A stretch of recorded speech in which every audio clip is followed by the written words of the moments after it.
श्री गुरुभ्यो नमः। हरि ओम।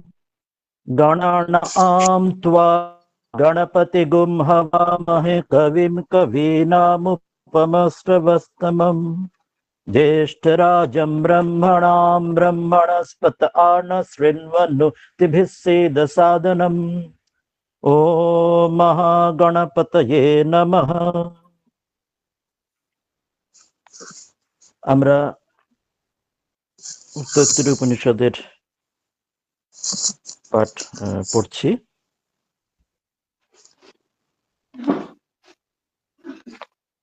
কয়েকটি আমরা পড়া হয়েছে সপ্তম অনুবাদ পর্যন্ত, প্রথম বল্লীর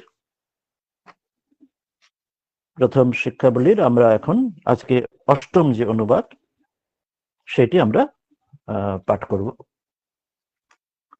তার সংক্ষেপে তার অর্থগুলি দেখব। প্রথমে শান্তি মন্ত্র, সেটি আগে পড়ে নি।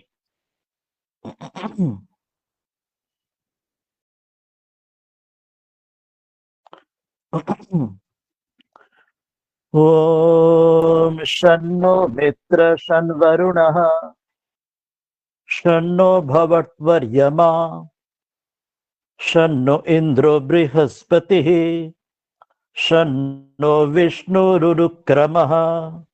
नमो ब्रह्मणे नमस्ते वायो त्वमेव प्रत्यक्षं ब्रह्मासि त्वामेव प्रत्यक्षं ब्रह्म वदिष्यामि ऋतं वदिष्यामि सत्यं वदिष्यामि तन्मामवतु तद्वक्तारमवतु अवतु माम् अवतु वक्तारम्। ओम शांति शांति शांति। हरि ओम। শান্তি মন্ত্র পাঠের পরে আজকের আমরা অষ্টম অনুবাদে চলে আসি। আমরা এর আগে 7টি অনুবাদ পড়েছি প্রথম শিক্ষাবলীর।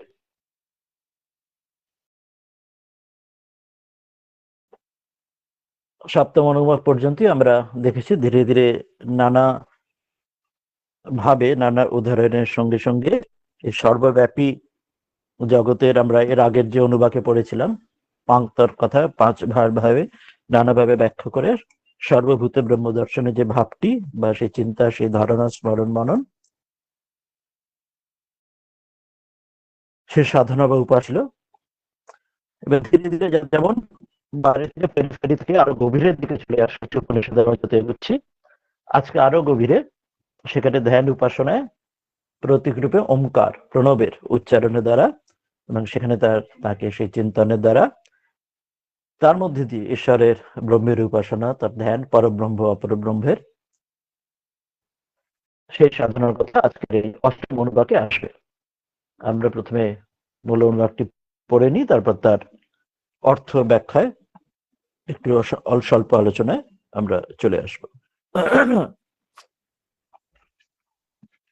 প্রথমে মূল মন্ত্রটি পড়ে নিই। তৈত্তির উপনিষদের প্রথম শিক্ষাবলীর অষ্টম অনুবাদ। ওমিতি ব্রহ্ম ওমিতির্দম সর্বম ওমিত্যেতদনুকৃতিঃ স্ম বা অপ্যশ্রাবয়ন্তি ওমিতি সামানি গায়ন্তি অগুংশো মিতি শস্ত্রাণি সগুংসন্তি ओमित्यध्वर्युः प्रतिगृह्णाति ओमिति ब्रह्मा प्रसूति ओमित्यग्निहोत्रमनुजानाति ओमिति ब्राह्मण प्रवक्ष्यन्नाह ब्रह्मोपाप्नवानिति ব্রহ্মৈবপাপ্নোতি। এত পর্যন্ত প্রথম শিক্ষাবলীর অষ্টম অনুবাদ। এরপর আমরা তার এক একটি অর্থে, প্রথমে মূল শব্দগুলির অর্থে, তারপর সেটির উপরে একটুখানি সংক্ষিপ্ত আমরা আলোচনা করতে পারি। প্রথমে আমরা এক একটি শ্লোকের যে শব্দগুলি সেগুলি নিয়ে আমরা তার মূল অর্থগুলি দেখি। বলছেন যে ওম ইতি ব্রহ্ম, প্রথম যে বাক্যটি, ওম অর্থাৎ প্রণব যে উচ্চারণ, ওমকার, বলছেন ইতি এটি ব্রহ্ম, অর্থাৎ প্রথমেই তিনি মূল যে তত্ত্বের যে তার সিদ্ধান্ত সেটি উল্লেখ করে দিচ্ছেন যে এই ওমকার বা প্রণব, তস্য বাচক প্রণব বলে পতঞ্জল যোগসূত্রে সেখানে বলা হচ্ছে ঈশ্বরের তার বাচক, অর্থাৎ এই দ্বারা, এই প্রণব বা এই ওমকারের দ্বারাই তাকে নির্দেশ করা হয়। তো প্রথমে সেটি জানাচ্ছেন যে এটি হচ্ছে ব্রহ্ম, সেই এক কথায় সেটি বলছেন। এরপর আরো বিস্তার করছেন, সেটি কি বলছেন তারপরেরটাই, ওম ইতি ইদম সর্বম, বলছেন ওম এই যে যাকে কথা ব্রহ্ম বললেন, এটি ইতি এটাই, ইদম এই কিছু, সমগ্র কোন কিছু না, আমাদের যেমন দৃশ্য জগৎ যা কিছু আমার সামনে আসছে, আমাদের ইন্দ্রিয়র দ্বারা, আমাদের প্রত্যেক ইন্দ্রিয়ের সঙ্গে আমাদের সংস্পর্শে, কর্মেন্দ্রিয়, জ্ঞানেন্দ্রিয়, অন্তরেন্দ্রিয়ের সঙ্গে যা কিছু, অর্থাৎ ইংরেজি ভাষায় বললে একটা হচ্ছে ট্রান্সেন্ডেন্ট, একটা ইমানেন্ট। ইমানেন্ট হচ্ছে এই যা কিছু আমরা এই জগতে আমরা দেখছি, জানছি প্রত্যেক ইন্দ্রিয়র দ্বারা, আর ট্রান্সেন্ডেন্ট যেটা যেটা এটির পারে, যেটি ইন্দ্রিয়ের পারে, ইন্দ্রিয় দ্বারা ধরা ছোঁয়ার বাইরে, মনের বাইরে। ইদম অর্থাৎ এইটি, যেটি আমাদের এই ধরাছোঁয়ার মধ্যে যাকে আমরা দেখছি জগৎকে, বলছেন এই সব কিছু, এই যা কিছু প্রত্যক্ষ যা কিছু আমরা দেখছি সেটি বলছেন সর্বম, এই সমগ্র যে জগৎ, এই সমস্ত জগৎ, এটি সম্বন্ধে এবার পরে ব্যাখ্যা আমরা আলোচনা বিস্তারে আসবো। এটি পরব্রহ্ম এবং অপরব্রহ্ম বা নির্গুণ ব্রহ্ম বা এবং সগুণ ব্রহ্ম, সেই বিষয়ে তিনি এখানে বিস্তারে আসবেন। সেটা আমরা পরে সেটাতে আরো বিস্তার নেব। তো বলছেন যে এই সমস্ত কিছুই তিনি, এই সমগ্র যে জগৎ সবকিছু তিনি ব্রহ্মই একমাত্র, তিনি সবকিছু হয়েছেন। এর পরেরটা বলছেন যে ওম ইতি এতৎ হ वै অনুকৃতি, তারপরে আরো আসছে স্মা অপি ও শ্রাবয়ঃ ইতি আশ্রবয়ন্তি, এটা সম্পূর্ণ যে বাক্যটি হচ্ছে তার এক একটি শব্দের অর্থ। প্রথমে বলছেন ওম, এই যে ওমকার প্রণবের কথা বলছেন, ইতি যে এই প্রকারের, এতৎ এই যে যার কথা এখন আলোচনায় আসছে সেটি, এটাই অর্থাৎ নিশ্চিতভাবে এটাই, ওই অর্থাৎ নিঃসন্দেহভাবে, নিশ্চিতভাবে, উইদাউট এনি কোনো ডাউট, কোনো ছাড়া, কোনো সংশয় বাদ দিয়ে। অনুকৃতি যে শব্দটি এলো এখানে, অনুকৃতি মানে এটি অনুকৃতি অর্থে এটি অনুমোদিত, এটি অনুমোদন করা হচ্ছে। যেমন সাংসারিক ক্ষেত্রে মিটিং এ যেমন কি একজন কিছু নাম প্রপোজ করলেন, একজন সেকেন্ড করছেন, যেমন হয় জাগতিক ক্ষেত্রে, মিটিং এর নাম ইনি প্রপোজ করছেন, একজন বলছেন উনি এই নামটাকে তিনি সমর্থন করে অনুমোদন করছেন। তো এখানেও সেখানে যেন শাস্ত্রকার যেন এখানে যেন বেদ যেন সেইভাবে যেন আমাদের দেখাচ্ছেন যে যেটি আগেরটাতে বললেন, আগের প্রথম লাইনটি যেটি পড়লাম, এই ওমের দ্বারা তিনি ব্রহ্ম এবং তিনি জগৎ যা কিছু, যা কিছু প্রত্যক্ষ জগৎ সেটিও তার ব্রহ্মরই, তিনি অপর ব্রহ্ম বা দৃশ্য যা কিছু দেখছি সগুণ ব্রহ্ম, তিনি এই সবকিছু হয়েছেন। তো পরের লাইনটিতে অনুকৃতি অর্থাৎ সেটি অনুমোদন তিনি করছেন, যেন বলছেন স্ম, যে এটি প্রসিদ্ধ। স্ম মানে একটা অতীতকালের বোঝানো হয় যে এইবার প্রসিদ্ধ, অর্থাৎ এর আগেও যারা ছিলেন, যারা ব্রহ্মজ্ঞ এবং যারা ঋষি যারা ছিলেন, তো তারাও সকলে এটি জানতেন এবং তারাও সেই জন্য এটি খুব নোন ফ্যাক্ট, অর্থাৎ এটি আর অর্থাৎ বলছেন যেন সেই ওপেন সিক্রেটের মতো, অর্থাৎ সেটা সবাই জানাই আছে, অর্থাৎ জানা আসবে কাদের কাছে, যারা যোগ্য ব্যক্তি, যারা এই জ্ঞান, যারা ব্রহ্মজ্ঞ, তারা এটি জানেন এবং সেজন্য তারা অনুমোদন করেন যে হ্যাঁ ঠিকই বলছো। অপি মানে আর কি, এটা ছাড়া আর কি, এর আলাদা। ও মানে যে হে আচার্য, তিনি এখানে শোনাচ্ছেন, এটি একটি এই বিভিন্ন যজ্ঞের ক্ষেত্রে এক একটি আচার্যের ভাগ বলবেন, সেটা আমরা পরে আলোচনায় আসবো। শ্রাবয় মানে আমাকে শোনান, অর্থাৎ যেন এখানে সম্বোধন করে বলছেন যে ও মানে হে আচার্য, শ্রাবয় মানে আমাকে শোনান, এটি আমাকে বলুন, আমি যে শুনতে চাই। ইতি মানে এটা এটা বললে, অর্থাৎ কেউ যখন জানতে চাইছে, কাউকে জিজ্ঞাসা করছে এটা আমাকে শোনান, তখন আশ্রা বয়ন্তি, অর্থাৎ তখন অন্যজন শোনান। অর্থাৎ দুই ব্যক্তির কথা বলা হচ্ছে, যেটি আমরা যজ্ঞের ক্ষেত্রে বিস্তারে আসবো সেখানে সেখানে যে বা গুরু শিষ্যর সেখানে। তো সেইভাবে যখন যেন শিষ্য যেমন যেমন একভাবে নিলে, যেন শিষ্য যখন গুরুকে জিজ্ঞাসা করছেন যে এটি আমাকে শোনান, আমাকে এই ব্রহ্মতত্ত্ব আমাকে বলুন, শ্রাবায় আমাকে শোনান, হে আচার্য আমাকে জানান, তখন আশ্রা বয়ন্তি, তখন গুরু শিষ্যকে তাকে শোনান, এই ব্রহ্মতত্ত্ব তাকে শোনাচ্ছেন।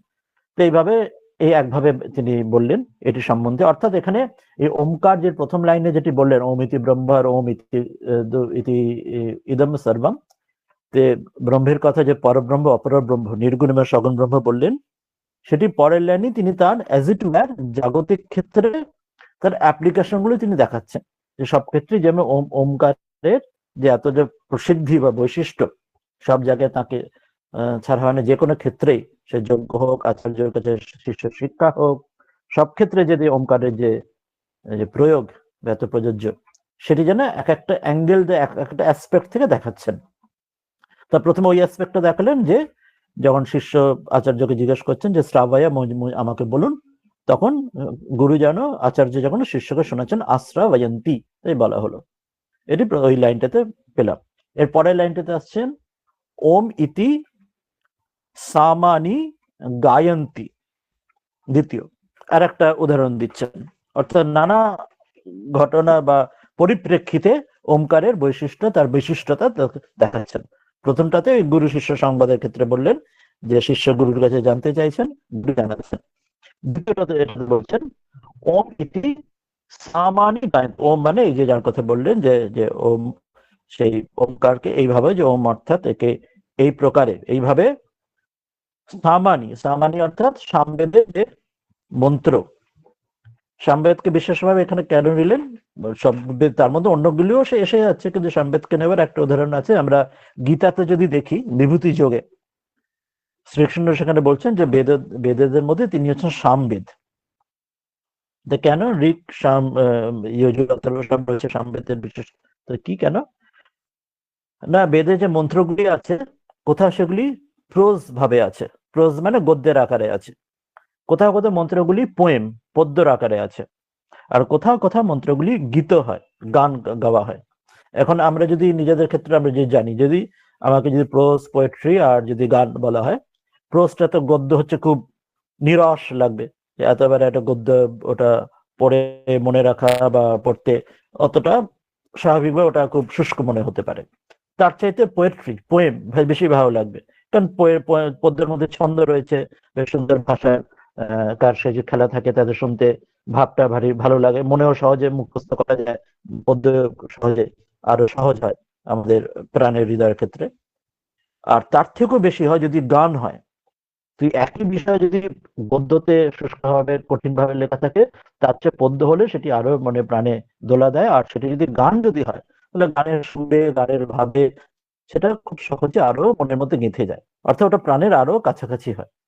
তো সেই জন্য সব বেদগুলোর মধ্যেই সে একই ব্রহ্মতত্ত্ব সে থাকলেও, যদি সামবেদের ক্ষেত্রে মুখ্যত বা মূলত ওখানে সাম গান, অর্থাৎ এইভাবে গায়ন ভাবে, গীত ভাবে মন্ত্রগুলি নেওয়া হয়, এবং সেখান থেকেই পরবর্তীকালে বর্তমান যে সঙ্গীত বিদ্যা বা সেটি যে উৎপত্তি, বা আমরা যেখানে শুরুতে যেখানে আমরা এই মন্ত্রগুলি পড়লাম, উদাত্ত অনুদাত্ত স্বরিত মন্ত্র পাঠের যে ভাব যেগুলি আছে, সেখানেও যেন এই সামগান ওখান থেকে যেন ধীরে ধীরে সূত্রপাত হয়ে সেগুলি আরো মহিরুর মতো হয়ে বটবৃক্ষের আকার নিয়ে বর্তমান যুগের সঙ্গীত পর্যন্ত এসে পৌঁছেছে।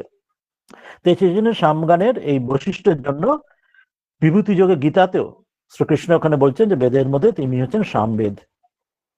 আর এখানেও সেই জন্য এই সামবেদ যখন গান করা হয়, তো সেখানে হচ্ছে তিনি একটা উদাহরণস্বরূপ জোর দিলেন যে ওম ইতি সামানি গায়ন্তি, এই ওম কথা বলে যখন সামবেদে যখন গান করা হয়, যখন তারা ঋষিরা তারা যখন গান করেন, তো তখন তারা এই ওম সেখানেও তারা উচ্চারণ করেন। অর্থাৎ ওমের বৈশিষ্ট্যতা এখানে বলছেন, অর্থাৎ যেটা বেদের মধ্যে বেদের যে গানের সেখান থেকে যখন ওমকারের প্রশ্ন রয়েছে, বলা রয়েছে, তখন অন্যগুলি যেগুলি সেগুলো তো থাকবেই বাই ইটসেলফ, সেটা তো ইট ইস ফর গ্রান্টেড। সেই জন্য সামবেদটা এটা বিশিষ্ট করে আলাদা করে বলা হলো।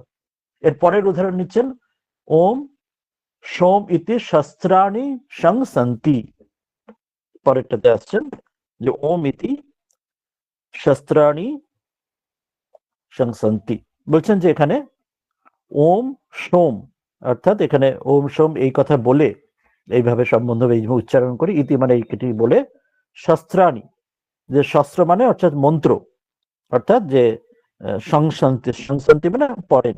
আমরা যেমন বললাম যে ওই অংশগুলো সামবেদে মূলত গীত করা হয়, আর অন্যান্যগুলোর ক্ষেত্রে কোথাও মন্ত্রগুলি কখনো ওই প্রোজ আকারে, গদ্য আকারে কখনো থাকে, কখনো সেটি পোয়েট্রি বা পোয়েম আকারেও থাকে। তো এখানে এবার অন্যগুলো আসছেন যে মন্ত্র, যেখানে জেনারেলাইজ করে বলছেন শাস্ত্র, এখানে মন্ত্রগুলোকে সেখানেও তাকে সেই স্তোত্র যখন পাঠ করা হয় বেদের বিভিন্ন বিভিন্ন যজ্ঞ ইত্যাদির ক্ষেত্রে, সেখানেও সে ওমকার সেখানে উচ্চারণ করে এবং সেই মন্ত্রগুলি শাস্ত্রগুলি পাঠ করা হয়। সংসন্তি মানে পড়েন। এর পরেরটা বলছেন ওম ইতি অধ্বর্যুঃ, অধ্বর্যুঃ প্রতি গরম প্রতি গৃহণাতি, অর্থাৎ আবার বলছেন এই ওম উচ্চারণ করে ইতি এটি বলেই অধ্বর্যুঃ, অধ্বর্যুর মানে ঋত্বিক, যেটা আমরা পরে আবার নেব ব্যাখ্যায় আলোচনায়, যে বৈদিক যখন যজ্ঞ যখন করা হতো তখন বিভিন্ন তাদের যে যারা যজ্ঞ করতেন তাদের বিভিন্ন যার কাজ কর্ম থাকতো, তার মধ্যে এক একজনের এক একটি ভাগ থাকতো, যে ইনি এই অংশটা দেখাশোনা করবেন, এটি এনার দায়িত্ব থাকবে, এবং সেই অনুযায়ী প্রত্যেকের যে কার্য ভাগ ভেদ অনুযায়ী তার এক একটা নাম তাকে দেওয়া হতো। যেমন আমরা এই আর্মির ক্ষেত্রে যদি আমরা যেমন ভাবি, আর্মির ক্ষেত্রে এক একটা ডিভিশন অনুযায়ী এক একটা র্যাঙ্ক অনুযায়ী তাকে কাউকে কর্নেল বলা হয়, কাউকে মার্শাল বলা হয়, কাকে যেমন যাকে লেফটেন্যান্ট বলা হয়, ইত্যাদি ইত্যাদি, প্রত্যেকের যেমন ভাগ থাকে। তো এখানে যেমন বলা হচ্ছে যেমন যজ্ঞ করা হচ্ছে, যজ্ঞ যারা করছেন সবাই 4-5 জন হোক বা যেমন যারা থাকবেন, তাদের মধ্যে প্রত্যেকের যে কাজ ভাগ করা থাকে, কে যজ্ঞের এই অংশটা করবে, কে ওই অংশটা করবে। যেমন বর্তমান পূজা হোমের ক্ষেত্রে আমরা দেখি না, পূজারী থাকেন, তন্ত্রধারক থাকেন, তারপর কেউ একজন ঠাকুর ভান্ডারী যিনি সবগুলো ভোগ ইত্যাদি গুলো যিনি ব্যবস্থা করছেন থাকেন, বা এইরকম যে কর্মকর্তা কার্যকর্তা যজমান থাকেন ইত্যাদি। তো সেই রকম বৈদিক যজ্ঞের ক্ষেত্রে ওই যারা করছেন তারা তার কাজ অনুযায়ী ভাগ থাকে। তো একজন অধ্বর্যুঃ এমন একজন থাকেন যে ঋত্বিক তার মধ্যে। তা সেই বলছেন সেখানে অধ্বর্য নামে যে ঋত্বিক, ঋত্বিক তিনি এই প্রতিগরম প্রতিগৃণাতি, তিনি এই প্রতিগর বলে মন্ত্র সেটি তিনি এইভাবে উচ্চারণ করেন, তিনিও সেখানেও ওমকারের উচ্চারণ করেই, তবে অধ্বর্য নামে যে ঋত্বিক যিনি যোগ্যতা রয়েছেন, করছেন, অংশ নিয়েছেন, ভাগ নিয়েছেন, তিনি প্রতিগরের যে মন্ত্র সেই মন্ত্রের উচ্চারণ করতে গিয়েও সেখানে ওমকারের আগে বলেন। আরেকটি বলছেন ওমিতি ব্রহ্মা প্রসৌতি, আবার ওই একই কথা বলছেন ওম এই উচ্চারণের দ্বারা এটি বলে, ইতি মানে এটি জানিয়ে এটি উচ্চারণ করে ব্রহ্মা প্রসৌতি। ব্রহ্মা হচ্ছেন এখানে ওই যেটি একই বলা হলো যে যজ্ঞের ক্ষেত্রে বিভিন্ন জনের বিভিন্ন টেকনিক্যাল টার্ম আছে। তা একজন তার মধ্যে যে যজ্ঞের যিনি করছে একজনকে অধ্বর্য বলা হলো আগের শ্লোকটিতে, অংশটিতেই, আগের বাক্যতে। তো আরেকজন যিনি থাকেন তাকে যে 4 নম্বর যে চতুর্থ যিনি ঋত্বিক থাকেন তার ভাগ থাকে, তাকে ব্রহ্মা বলা হয়, অর্থাৎ এটি তাকে নাম দেওয়া হয়, এই নামটি তাকে দেওয়া হয় সেই যে ঋষি যিনি যজ্ঞ করছেন। তিনি প্রসৌতি মানে অনুমতি দেন, অর্থাৎ তার কার্য হচ্ছে সেখানে সবকিছু এইভাবে দেখা এবং তাকে অনুমতি দেওয়া, সেটি কাজ। এটা তার টেকনিক্যাল তার পরিভাষা, যে তিনি যখন যজ্ঞ করছেন তাকে ব্রহ্মা এই নামে তাকে বলা হয়। এখানে ব্রহ্মা মানে সেই যে ব্রহ্মা আমরা চতুর্মুখ যে ব্রহ্মা জানি বা হিরণ্যগর্ভ, তাকে বলা হচ্ছে না এখানে। এখানে ওই যজ্ঞ করছেন যিনি ঋষি তার মধ্যে একজনকে অধ্বর্য বলা হয়। এখনকার দিনে আমরা সেটার সঙ্গে প্রচলিত নই বলে আমাদের এগুলি টেকনিক্যাল এই টার্মগুলো, পরিভাষাগুলো আমাদের অদ্ভুত লাগতে পারে, আমরা জানি না বলে। কিন্তু যখন যজ্ঞের ক্ষেত্রে যারা জানেন বা যখন এগুলি করা হতো বেশি, তখন তাকে ব্রহ্মা বলে একজন তার যজ্ঞের যে তিনি রয়েছেন যে ঋষি, যিনি এগুলি সবকিছু দেখাশোনা করছেন এবং তিনি সেগুলি ঠিকঠাক হচ্ছে কিনা দেখছেন, তাকে ব্রহ্মা নামে বলা হয়। তিনি তখন অনুমতি দেন, অর্থাৎ তার কার্য হচ্ছে যে সবকিছু দেখবেন ঠিকঠাক অনুযায়ী, তখন তো বলবেন হ্যাঁ এটা করো, ওটা শুরু করো ইত্যাদি। তো তিনিও বলছেন ওম ইতি ব্রহ্মা প্রসৌতি, মানে তিনিও ব্রহ্মারূপ যে যজ্ঞেতে যিনি পুরোহিত ঋষি যিনি অনুমতি দিচ্ছেন যে আরোটি কার্য যে সব ঠিকঠাক হচ্ছে কিনা, সেগুলি দেখে তাকে অনুমতি দেওয়া, কোনো ত্রুটি ইত্যাদি রয়েছে কিনা। তো তিনি ওম ইত্যাদি বলে অনুমতি দেন, হ্যাঁ এবার এটা করো, এবার ইটস অলরাইট, সব ঠিক আছে, এটা করো, এরকম। এরপর বলছেন ওম ইতি অগ্নিহোত্রম অনুজানাতি। তো এখানে ওইটাই অগ্নিহোত্র যজ্ঞের কথা, ওই জার্মানি অনেক যজ্ঞ যেমন ছিল, এখন হয়তো অল্প বিস্তর কোথাও কোথাও হয়। তা সেখানে অগ্নিহোত্রম যজ্ঞের কথা উদাহরণ দিয়ে বলছেন, সেখানেও যিনি যখন ওম এই কথা বলে, অর্থাৎ এখানে ওমকারের যে কত তার বিশিষ্টতা বৈশিষ্ট্য বা তার যে কত প্রভাব, কতটা ইম্পর্টেন্ট, সেটি দেখানোর জন্য তিনি নানা অঙ্গিক থেকে এই নানা এইসব হোম যজ্ঞ সেগুলির মধ্যে দিয়েও তিনি দেখাচ্ছেন যে ওমকার কতটা ওটা ইম্পর্টেন্ট, কতটা সবকিছুর মূল। সেই জন্য বারবার তিনি এটি নানা অঙ্গিক থেকে বোঝাচ্ছেন।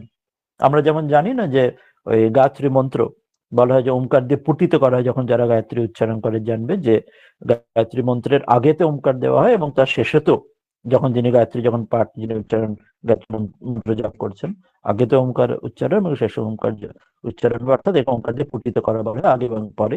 তো সেই একইভাবে অর্থাৎ যেহেতু ওমকার হচ্ছে ঈশ্বরের নাম বলে তাকে সর্বদিয়ে, অর্থাৎ তার উপস্থিতিতে ঈশ্বরের এই ব্রহ্ম বা ঈশ্বরের এই নামের দ্বারা সবকিছু কর্ম শুদ্ধ হচ্ছে। তার মধ্যে কর্মের মধ্যে যা কিছু দোষ ত্রুটি থাকছে, এই ওমকারের দ্বারা যেমন গঙ্গা জল দিয়ে যেমন শুদ্ধ হয়, তেমনি ওমকারের চিন্তে, ওমকারের ধ্যানে, ওমকারের উচ্চারণে এই শুদ্ধিকরণ যেন হচ্ছে, ভাবের শুদ্ধি হচ্ছে, এটি মূল ভাব। তো এখানে সেটি বলছেন ওম ইতি, ওম এই কথা বলে অগ্নিহোত্রম, অগ্নিহোত্র যোগ যখন যারা করছেন, তো সেখানেও অনুজানাতি, সেখানে অগ্নিহোত্র করার আজ্ঞা ওই ব্রহ্মা এবং তারা অনুমতি দেন যে হ্যাঁ এবার শুরু করে। ওম বলে, ওম শব্দ বললেই সে বুঝেছেন যে হ্যাঁ এবার করে, অর্থ সব ঠিক আছে। তিনি ওম বললে তিনি বললেন ইটস অলরেডি ওমকার। হ্যাঁ, যেমন আমরা আজকের দিনে ইংরেজি ভাষায় ওকে যেমন বলি, শব্দটি ওকে, ওকে অলরাইট এরকম যেমন বলি, বা বাংলায় ঠিক আছে যেমন বলি, কিন্তু এখানে অর্থাৎ সেটি বলছেন সংস্কৃততে যে অর্থ ওকে বা অলরাইট, সেটি বোঝাচ্ছেন যে হ্যাঁ ঠিক আছে, কিন্তু তিনি শব্দগুলো মানে উচ্চারণ কি হচ্ছে, তিনি শব্দটা ওম শব্দে উচ্চারণ করছেন, ভাবটা তিনি সেটা দিয়ে তাই বোঝাচ্ছেন যে ওকে বা অলরাইট, সেটাই বোঝাচ্ছেন তিনি যে এবার করো, কিন্তু শব্দটা ওম উচ্চারণ করছেন। এই জন্য এইভাবে তিনি দেখাচ্ছেন যে ওমকার কতটা প্রসিদ্ধ বা কতটা এটা গুরুত্বপূর্ণ। যে জাগতিক যেখানে ওকে অলরাইট ঠিক আছে এটা বোঝানোর জন্য তিনি সেই সব শব্দগুলো না বলে তিনি ওম শব্দই বোঝাচ্ছেন, এবং তাতেও এমন সেখানে মানুষ যার উভয় পক্ষ, যিনি শুনছেন এবং যিনি বলছেন, তিনি তার কারণটা অর্থটা বুঝে যাচ্ছেন যে কি বোঝাতে চাইছে, অর্থাৎ ওমকার কতটা ইম্পর্টেন্ট। সেই আমরা সেই যুগের কথা যে যে সময় এগুলি আর বিশিষ্টভাবে হতো, তা সেটি এতে দেখা যাচ্ছে। তা যাই হোক, তাই বললেন ওম ইতি অগ্নিহোত্রম অনুজানাতি। এর পরেরটা আসছেন ওম ইতি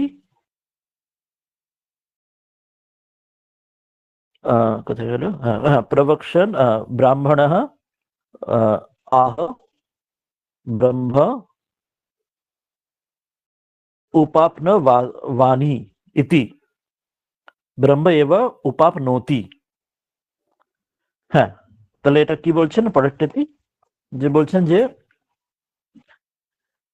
এই ওমকারের কথা আবার বলছেন যে প্রবচন, যখন প্রবচন যখন করা হয়, প্রবচন মানে যখন প্রবচন অর্থ অধ্যয়ন যখন করা হয়, যে একজন পড়ছেন বা একজন পড়াচ্ছেন, একজন শুনছেন বা নিজে অধ্যয়ন করছেন, সেক্ষেত্রেও তাই সেই অধ্যয়নের সময়ও যিনি অধ্যয়ন করতে যাচ্ছেন, শুরু করতে যাচ্ছেন বা অধ্যয়নের জন্য উদ্যোগী হচ্ছেন, তিনিও সেই যে ব্রাহ্মণ, সেই যে যিনি ব্যক্তি, তিনিও এই ওম ইতি আগে ওম উচ্চারণ করেই আহ, আহ মানে বলেন, তিনিও ওম বলেন, এবং কি বলেন না সেখানে ব্রহ্ম উপাপ্ন বাণী ইতি, ব্রহ্ম উপাপ্ন বাণী ইতি, অর্থাৎ তিনি ওমকারের সঙ্গে কি তিনি বলেন বা কি ভাবেন বা কি চিন্তন করেন, যে আমি ব্রহ্মকে উপাপ্ন বাণী, উপাপ্ন বাণী মানে আমি তাকে পাই, যেন কাকে পাই না ব্রহ্মকে পাই। ব্রহ্ম অর্থ এখানে দুভাবে নেবো, আমরা আলোচনায় পরে আসবো। ব্রহ্ম একটা অর্থ হচ্ছে বেদ, একটা অর্থ অর্থাৎ যিনি বেদ পড়তে যাচ্ছেন তিনি ওমকার উচ্চারণ করে এটি তিনি প্রার্থনা করছেন, যে ওমকার উচ্চারণের মাধ্যমে প্রার্থনাটা কি অর্থ দাঁড়াচ্ছে, যে এই ব্রহ্ম অর্থাৎ যেখানে বেদ, যে আমি পড়ছি, যে বেদ আমি যে পড়তে যাচ্ছি, আমি পড়তে চলেছি, সেটা যেন আমি ঠিক অর্থাৎ বেদে যেন আমি অধ্যয়নের ফল লাভ করি, সেটা যেন বুঝি, সেটা যেন অর্থ যেন আমার কাছে প্রতিভাত হয়, বেদের যে ফল সুফল যেন লাভ করি, এই বলে এই চিন্তন করে ব্রহ্ম এব উপাপনতি, এবং তিনি যখন এইভাবে ওম উচ্চারণ করে এই বোধনী করেন, তিনি ব্রহ্মকে পেয়ে যান। উপাপনতি, আগেরটাতে বলেন উপাপন বাণী ইতি, অর্থাৎ তিনি প্রার্থনা করেন তাকে যেন পেয়ে যাই, আর উপাপনতি মানে তাকে পেয়ে যান। প্রথমটা প্রার্থনা করছেন যেন পাই, উপাপন বাণী, আর পর লাস্ট লাইনে বলছেন ব্রহ্ম এব উপাপনতি, অর্থাৎ তিনি পেয়ে যান। অর্থাৎ যিনি ওমকার বলে তিনি বেদ অধ্যয়ন স্বাধ্যায় শুরু করছেন, তিনি সেই ওমকার বলে প্রার্থনা করছেন যে আমি যে সাধ্যায়ের ফল যেন আমি লাভ করি, আমার যেন সাধ্যায় বৃথা না হয়, এটির যে মূল অর্থ মূল তত্ত্ব যেন আমার প্রতিভাতে আমার যেন হৃদয়ে যেন আমার আসে, পড়া যেন বিফল না হয়, এর অর্থ যেন ঠিক ঠিক বুঝি।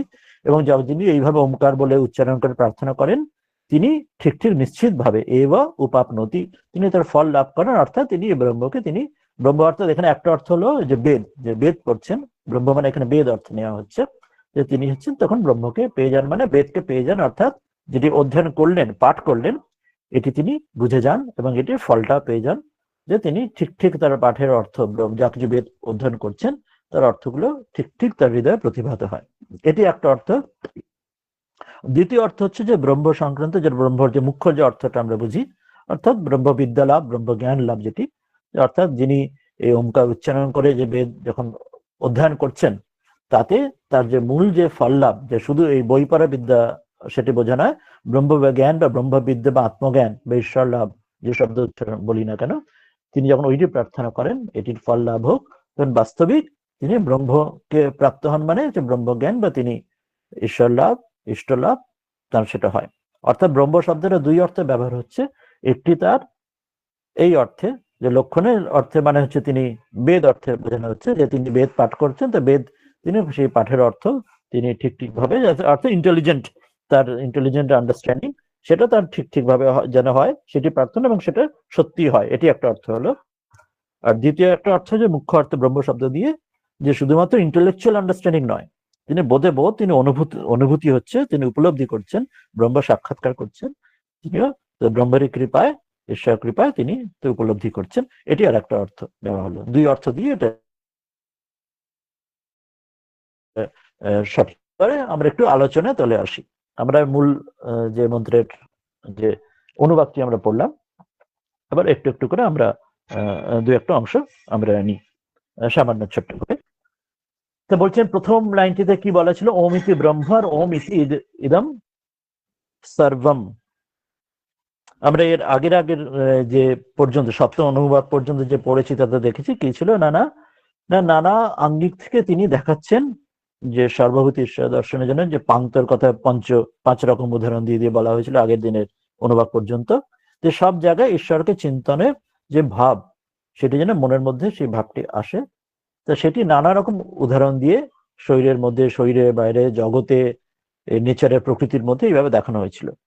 এবার সেখান থেকে যত আস্তে আস্তে আমরা আরো গভীরে, আরো হৃদয়ের মধ্যে আরো গভীরে আসবো, তখন সেটি আসছে। অর্থাৎ প্রথমে বাইরের দিকে দৃষ্টি ছিল, বহির্মুখী দৃষ্টি ছিল, তাই বহির্মুখী দৃষ্টিগুলোতেও সেখানে ঈশ্বর চিন্তনের উপায়গুলো দেওয়া হয়েছিল। এবার সাধক যত আমাদের সাধনা এগোবে তত দৃষ্টি আরো বহির্মুখী থেকে অন্তর্মুখী হতে শুরু করবে, তখন আর বাইরের জগতের সেগুলি নিতে হবে না, তখন হৃদয়ের মধ্যেই, যে হৃদয় যে ডঙ্কা মারা জায়গা, সেই হৃদয়তেই সেখানেই ঈশ্বর চিন্তন, সেখানে যেন মন নিবিষ্ট হয়ে থাকবে, মন আর বেশি অন্য জায়গায় দৌড়বে না। সেই যখন আরো গভীরে ঢোকার জন্য তখন আরো স্পেসিফাই করে, আরো পিন পয়েন্ট করে এই উদাহরণ দিয়ে এখন ওম ইতি ব্রহ্ম এবং ওম ইতিগুম সর্বম বলা হচ্ছে। তাতে একটা পরব্রহ্ম এবং অপরব্রহ্ম দুটি বলা হলো। ওম ইতি ব্রহ্ম অর্থাৎ তিনি যে পরব্রহ্ম, অর্থাৎ নির্গুণ নিরাকার যিনি ব্রহ্ম, তাকে বোঝানো হলো। আর ওম ইতি ইদম সর্বম, যে তার মধ্যে এই সমগ্র জগৎ যাকে দেখছি আমরা, তাকেও সেই দৃশ্য জগৎ, সেখানেও যে ওই যেটা ইমানেন্ট, যার মধ্যে অপরব্রহ্ম, যে সগুণ ব্রহ্ম যিনি, তিনি সমগ্র জগতের মধ্যে তিনি রয়েছেন, যা কিছু আমরা দেখছি সেখানে ঈশ্বরে সবকিছু রয়েছেন, এই বোধটা, এবং দুটোই যে সেই একই, যেটা আমাদের ওই অন্য আমাদের শান্তি মন্ত্রে আমরা আছে জানি, সেই পূর্ণমদম পূর্ণমিদম, সেখানে বলা হচ্ছে যে সেই যে পূর্ণ তিনি পরব্রহ্ম এবং অপরব্রহ্ম পূর্ণ, এবং তার অভেদ, কোনো ভেদ নেই। তো সেটি এখানে দুটি মন্ত্রে পরপর বলা হলো, ওম ইতি ব্রহ্ম ওম ইতি ইদম সর্বম। সেখানে ভগবৎপাদ আদি শঙ্করাচার্য তিনি সেটা মনে করিয়ে দিচ্ছেন যে এই পরব্রহ্ম এবং অপরব্রহ্ম দুটো দৃষ্টিতে এটা ব্রহ্মের বা অর্থাৎ ওমকারের দ্বারা উপাসনার তিনি উদাহরণ এখানে দেখাচ্ছেন এইভাবে পরব্রহ্ম এবং অপরব্রহ্ম প্রাপ্তির জন্য। অপরব্রহ্ম কিরকম, অপর ব্রহ্ম অর্থাৎ যেটা সগুণ ব্রহ্মের ক্ষেত্রে একটা উদাহরণ নিলে আমরা বুঝবো, যেমন জগতের ক্ষেত্রে আমরা এর আগের অনুভব পর্যন্ত জগতের সব বস্তুতে আলাদা আলাদা ছিল, কিন্তু যখন স্পেসিফাই করব আমরা প্রতীক উপাসনার জন্য কি ব্যবহার করি, দুটো উদাহরণ দিলে আমরা সবাই জানবো করি। যেমন শিব পূজা যদি করতে যাই আমরা সাধারণভাবে শিবলিঙ্গেতে উপাসনা করি। আবার বিষ্ণু যদি ওরকম কেউ করতে যায়, যেমন শালগ্রাম শিলাতে তার উপাসনা করা হয়। আবার বটে মূর্তি শব্দটা আরো পরবর্তী আসছে, কিন্তু মূল যদি আমরা ভাবি স্পেসিফিক্যালি জগতের ক্ষেত্রে একটা সিম্বল ধরে নিয়ে শিবলিঙ্গতে সেখানে শিবের উপাসনা বা বিষ্ণুর ভাবে তা নিলে তার শালগ্রাম শিলাতে যেমন করি। তো এখানে হচ্ছে এই অপরা ব্রহ্ম বা সগুণ ব্রহ্ম, যে তাকে উপাসনার যে আলম্বন বা তার যে অবলম্বন, যে সাপোর্ট সিস্টেম, তো সেটি এখানে দেখছেন ওম ইতি ইদম সর্বম, যে তিনি তাকে এই রূপে যখন তার কোনো আলম্বন নিয়ে, যে যার ইষ্ট সেইভাবে তার যে নিজস্ব যে আলম্বন বা অবলম্বন থাকবে, বা গুরু যাকে যেমন যা ইষ্ট যেমন দিয়েছেন, তো সেটি নিয়ে করলেও তিনি এই ওঙ্কার রূপে অবলম্বন তার এর দ্বারাই সাধারণত সব মন্ত্রের ক্ষেত্রেও যদি আমরা জানি যে সব মন্ত্রের ক্ষেত্রে যেমন গায়ত্রীর কথা আগে বলা হলো, তো সেখানেও যেমন সূচনাতে গায়ত্রী শেষে পুটিত হিসেবেও তা সেখানে ওমকারের উচ্চারণ থাকে। অধিকাংশ মন্ত্রের ক্ষেত্রে আমরা জানি যেমন তার শুরুতে ওমকার উচ্চারণ থাকে, আর বিশিষ্ট কোনো কোনো তন্ত্রের মন্ত্রে সেখানে বীজও থাকে। বিভিন্ন দেবদেবীর জন্য বীজ মন্ত্র সেখানে থাকে, নানা দেবতার আলাদা বীজ হয় বা দেবীর আলাদা বীজ হয়। তো সেখানে প্রথমে ওমকার থাকে, ওমকারের পরে সেই নির্দিষ্ট দেবতা বা দেবীর বীজ থাকে, তারপর তার মন্ত্রটা যেমন হয়। আর কোনো কোনো ক্ষেত্রে ডাইরেক্ট শুধু ওমকারের পরে সেই মন্ত্রটি থাকে। যেমন শিবের ক্ষেত্রে আমরা জানি পঞ্চাক্ষরী যে শিব নাম, ওম নমঃ শিবায় যেমন থাকে, যেমন ওম নমঃ ভগবতে বাসুদেবায় যেমন এই মন্ত্র যেমন আমরা জানি বাসুদেবের। তো সেইরকম সেসব জায়গায় সেখানে কোনো বীজ মন্ত্র থাকছে না, কিন্তু সেখানে ওমকার থাকছে। ওমকারের দ্বারা সে যার যে বোধে, যে বিষ্ণু হোক শিব হোক, যেভাবে তিনি এই আমরা সগুণ তার গুণের সঙ্গে বা তার কোনো আকারের দ্বারা তাকে উপাসনা করি, সে শিবলিঙ্গ হোক, শালগ্রাম হোক, যেমন যে ক্ষেত্রে হোক, তা বা এই দেবীর ক্ষেত্রে যেমন শ্রীযন্ত্র উপাসনার মধ্যে দিয়ে হোক। তো সেই জন্য বলছেন যে এই দুটোই কিন্তু এক, তার অভেদ, তার মধ্যে কোনো ভেদ নেই। সেই জন্য পাশাপাশি দুটোই বলে দিলেন। ওমিতি ব্রহ্মতে পরব্রহ্ম বললেন, সে ওমকার হচ্ছে তিনি পরব্রহ্মেরও তিনি পরিচয়, তার সঙ্গে অভেদ রূপে যিনি সেইভাবে করতে পারবেন, যিনি অত উচ্চ সাধক যিনি হবেন। কিন্তু এতেও ওই ভগবত গীতারও দ্বাদশ অধ্যায় ভক্তি যোগে আমাদের মনে আছে, সেখানে বলা হচ্ছে কি না, যারা এই দেহবোধ থাকতে ওই একদম সেই অভেদ বোধে সেইভাবে উপাসনা করার মতো যোগ্য ব্যক্তি খুবই অধিকারী, খুবই কম হন। বাকি সকলের ক্ষেত্রে একটা আলম্বন বা একটা অবলম্বন, একটা সাপোর্ট সিস্টেম, ওইরকম কোনো ইষ্ট কোনো মূর্তি বা এরকম কোনো শিবলিঙ্গ, শালগ্রাম বা যেমন যা কিছু যার ক্ষেত্রে সেটা সহায়তা সেটা হয়, সেটা বাদ দিয়ে ডাইরেক্ট তাকে অভেদ বোধে উপাসনা করার মতো যোগ্য ব্যক্তি খুবই কম হন। তো এই জন্য পাশাপাশি দুটোই দেখিয়ে দিচ্ছেন। অমিতি ব্রহ্মতে পরব্রহ্ম রূপে যিনি যোগ্য, তিনি ওইভাবে অভেদ বোধে উপাসনা করতে পারবেন যে তাকে। আর বাকির ক্ষেত্রে যে অপর ব্রহ্মর ক্ষেত্রেও তাতেও তার কোনো ফল লাভে কোনো বিরূপতা বা কোনো আলাদা হবে না, সেই জন্যই পাশাপাশি দেখিয়ে দিচ্ছেন। সেখানেও একই হবে। তিনি এই অপর ব্রহ্ম বা সগুণ ব্রহ্মর ক্ষেত্রে যার যে ইষ্ট যা গুরু দিয়েছেন, তিনি তার সেখানে ওমকারের সাহায্যে তার ইষ্টের যা পূজা, যেমন যা তার পরম্পরা যা দেওয়া হয়েছে তাতে পেলে সে একই পাবে। এরপর ওমের যে বৈশিষ্ট্য যেটি বোঝানোর জন্য পরপর কয়েকটা এক্সাম্পল দিয়ে যাচ্ছেন। প্রথম এক্সাম্পলটা কি ছিল পরপর দেখছি। যেমন যেটি বললেন যে ওই অনুকৃতি দিয়ে যেটা বলা হলো যে তিনি শোনাচ্ছেন, একজন অপরকে শোনাচ্ছেন, সেটি উদাহরণ দিলেন। অর্থাৎ যেটা ওম ইতি এতৎ অনুকৃতির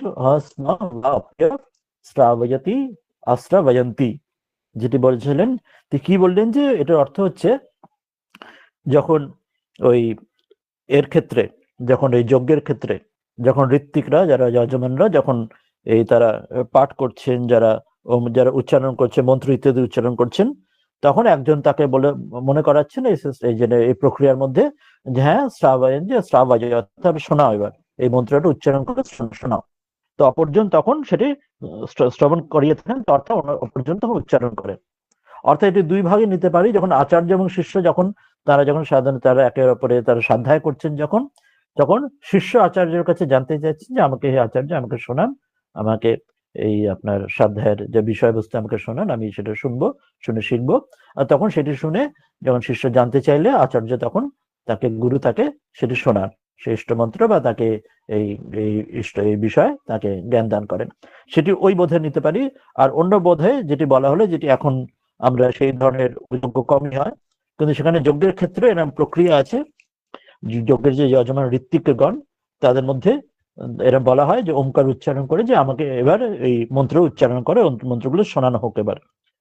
তো তখন যে তাদের মধ্যে অপরজন জানো শোনানোর দায়িত্ব যারা আছে, তিনি তখন মন্ত্রগুলো শোনাতে থাকেন। যেমন বললাম, আজকের দিনের পূজার ক্ষেত্রে এই যুগে আমরা দেখি একজন পূজারী থাকেন, আর পাশে তন্ত্রধারক তিনি মন্ত্রগুলো বলেন বা শুনিয়ে দেন বা সাহায্য করেন। তো সেটা বৈদিক যজ্ঞের ক্ষেত্রে এরকম ভাগ করে দেওয়া আছে, প্রত্যেকের ডিউটি এজ ইট ওয়ার। তো এটি একটি উদাহরণ দিলেন। দ্বিতীয়টি বললেন ওম ইতি সামানি গায়ন্তি।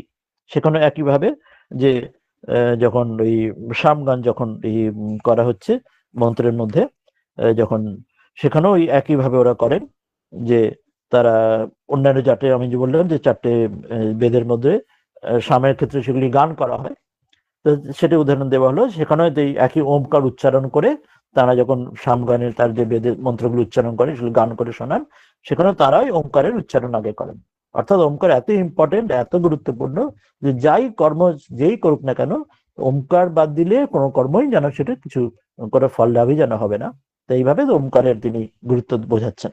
বলছেন তারাও সামগান করবেন, তার মন্ত্র বলবেন, তারাও ওমকার আগে উচ্চারণ করে বলবেন। এর পরটা কি বললেন? ওম সোম ইতি শস্ত্রাণি সংসন্তি। ওম সোম ইতি অর্থাৎ সেখানেও এই যে শস্ত্র, অর্থাৎ এখানে যে স্তোত্রের পাঠক যে শস্ত্র বা গীত বা ঋক মন্ত্র নানা রকম থাকে, বিভিন্ন বেদের যে গীত মন্ত্র, তো সেগুলি সম্বন্ধে বলছেন যখন পাঠ করেন সেখানেও আগে ওই ওম, এ কথা ওম সোম ইত্যাদি বলে ওম সোম শব্দের মানে হচ্ছে যে যেন জিজ্ঞেস করছেন ওম সোম, অর্থাৎ হ্যাঁ ঠিক আছে, এরকম যেন প্রশ্ন করা হচ্ছে।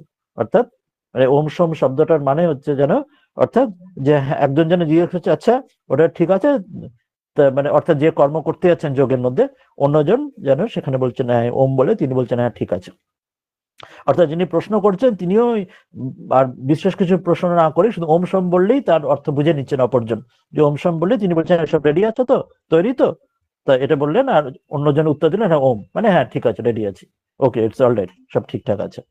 তো এখানে ওই শস্ত্রাণি সংসন্তি, অর্থাৎ এই শস্ত্র রূপ যেগুলো গীতের যে ঋক, যেগুলো বৈদিক মন্ত্র যেখানে আছে, স্তোত্র পাঠ যেখানে করা হয়, তো সেগুলি তখন এটা যখন জিজ্ঞেস করেন হ্যাঁ সব রেডি আছে তো, সেগুলো শস্ত্র সব ঠিক করে বেছে নেওয়া হয়েছে কোনগুলি পাঠ করবে, কোনটা কি করবে, তখন এরা ওম বলে বলেন হ্যাঁ।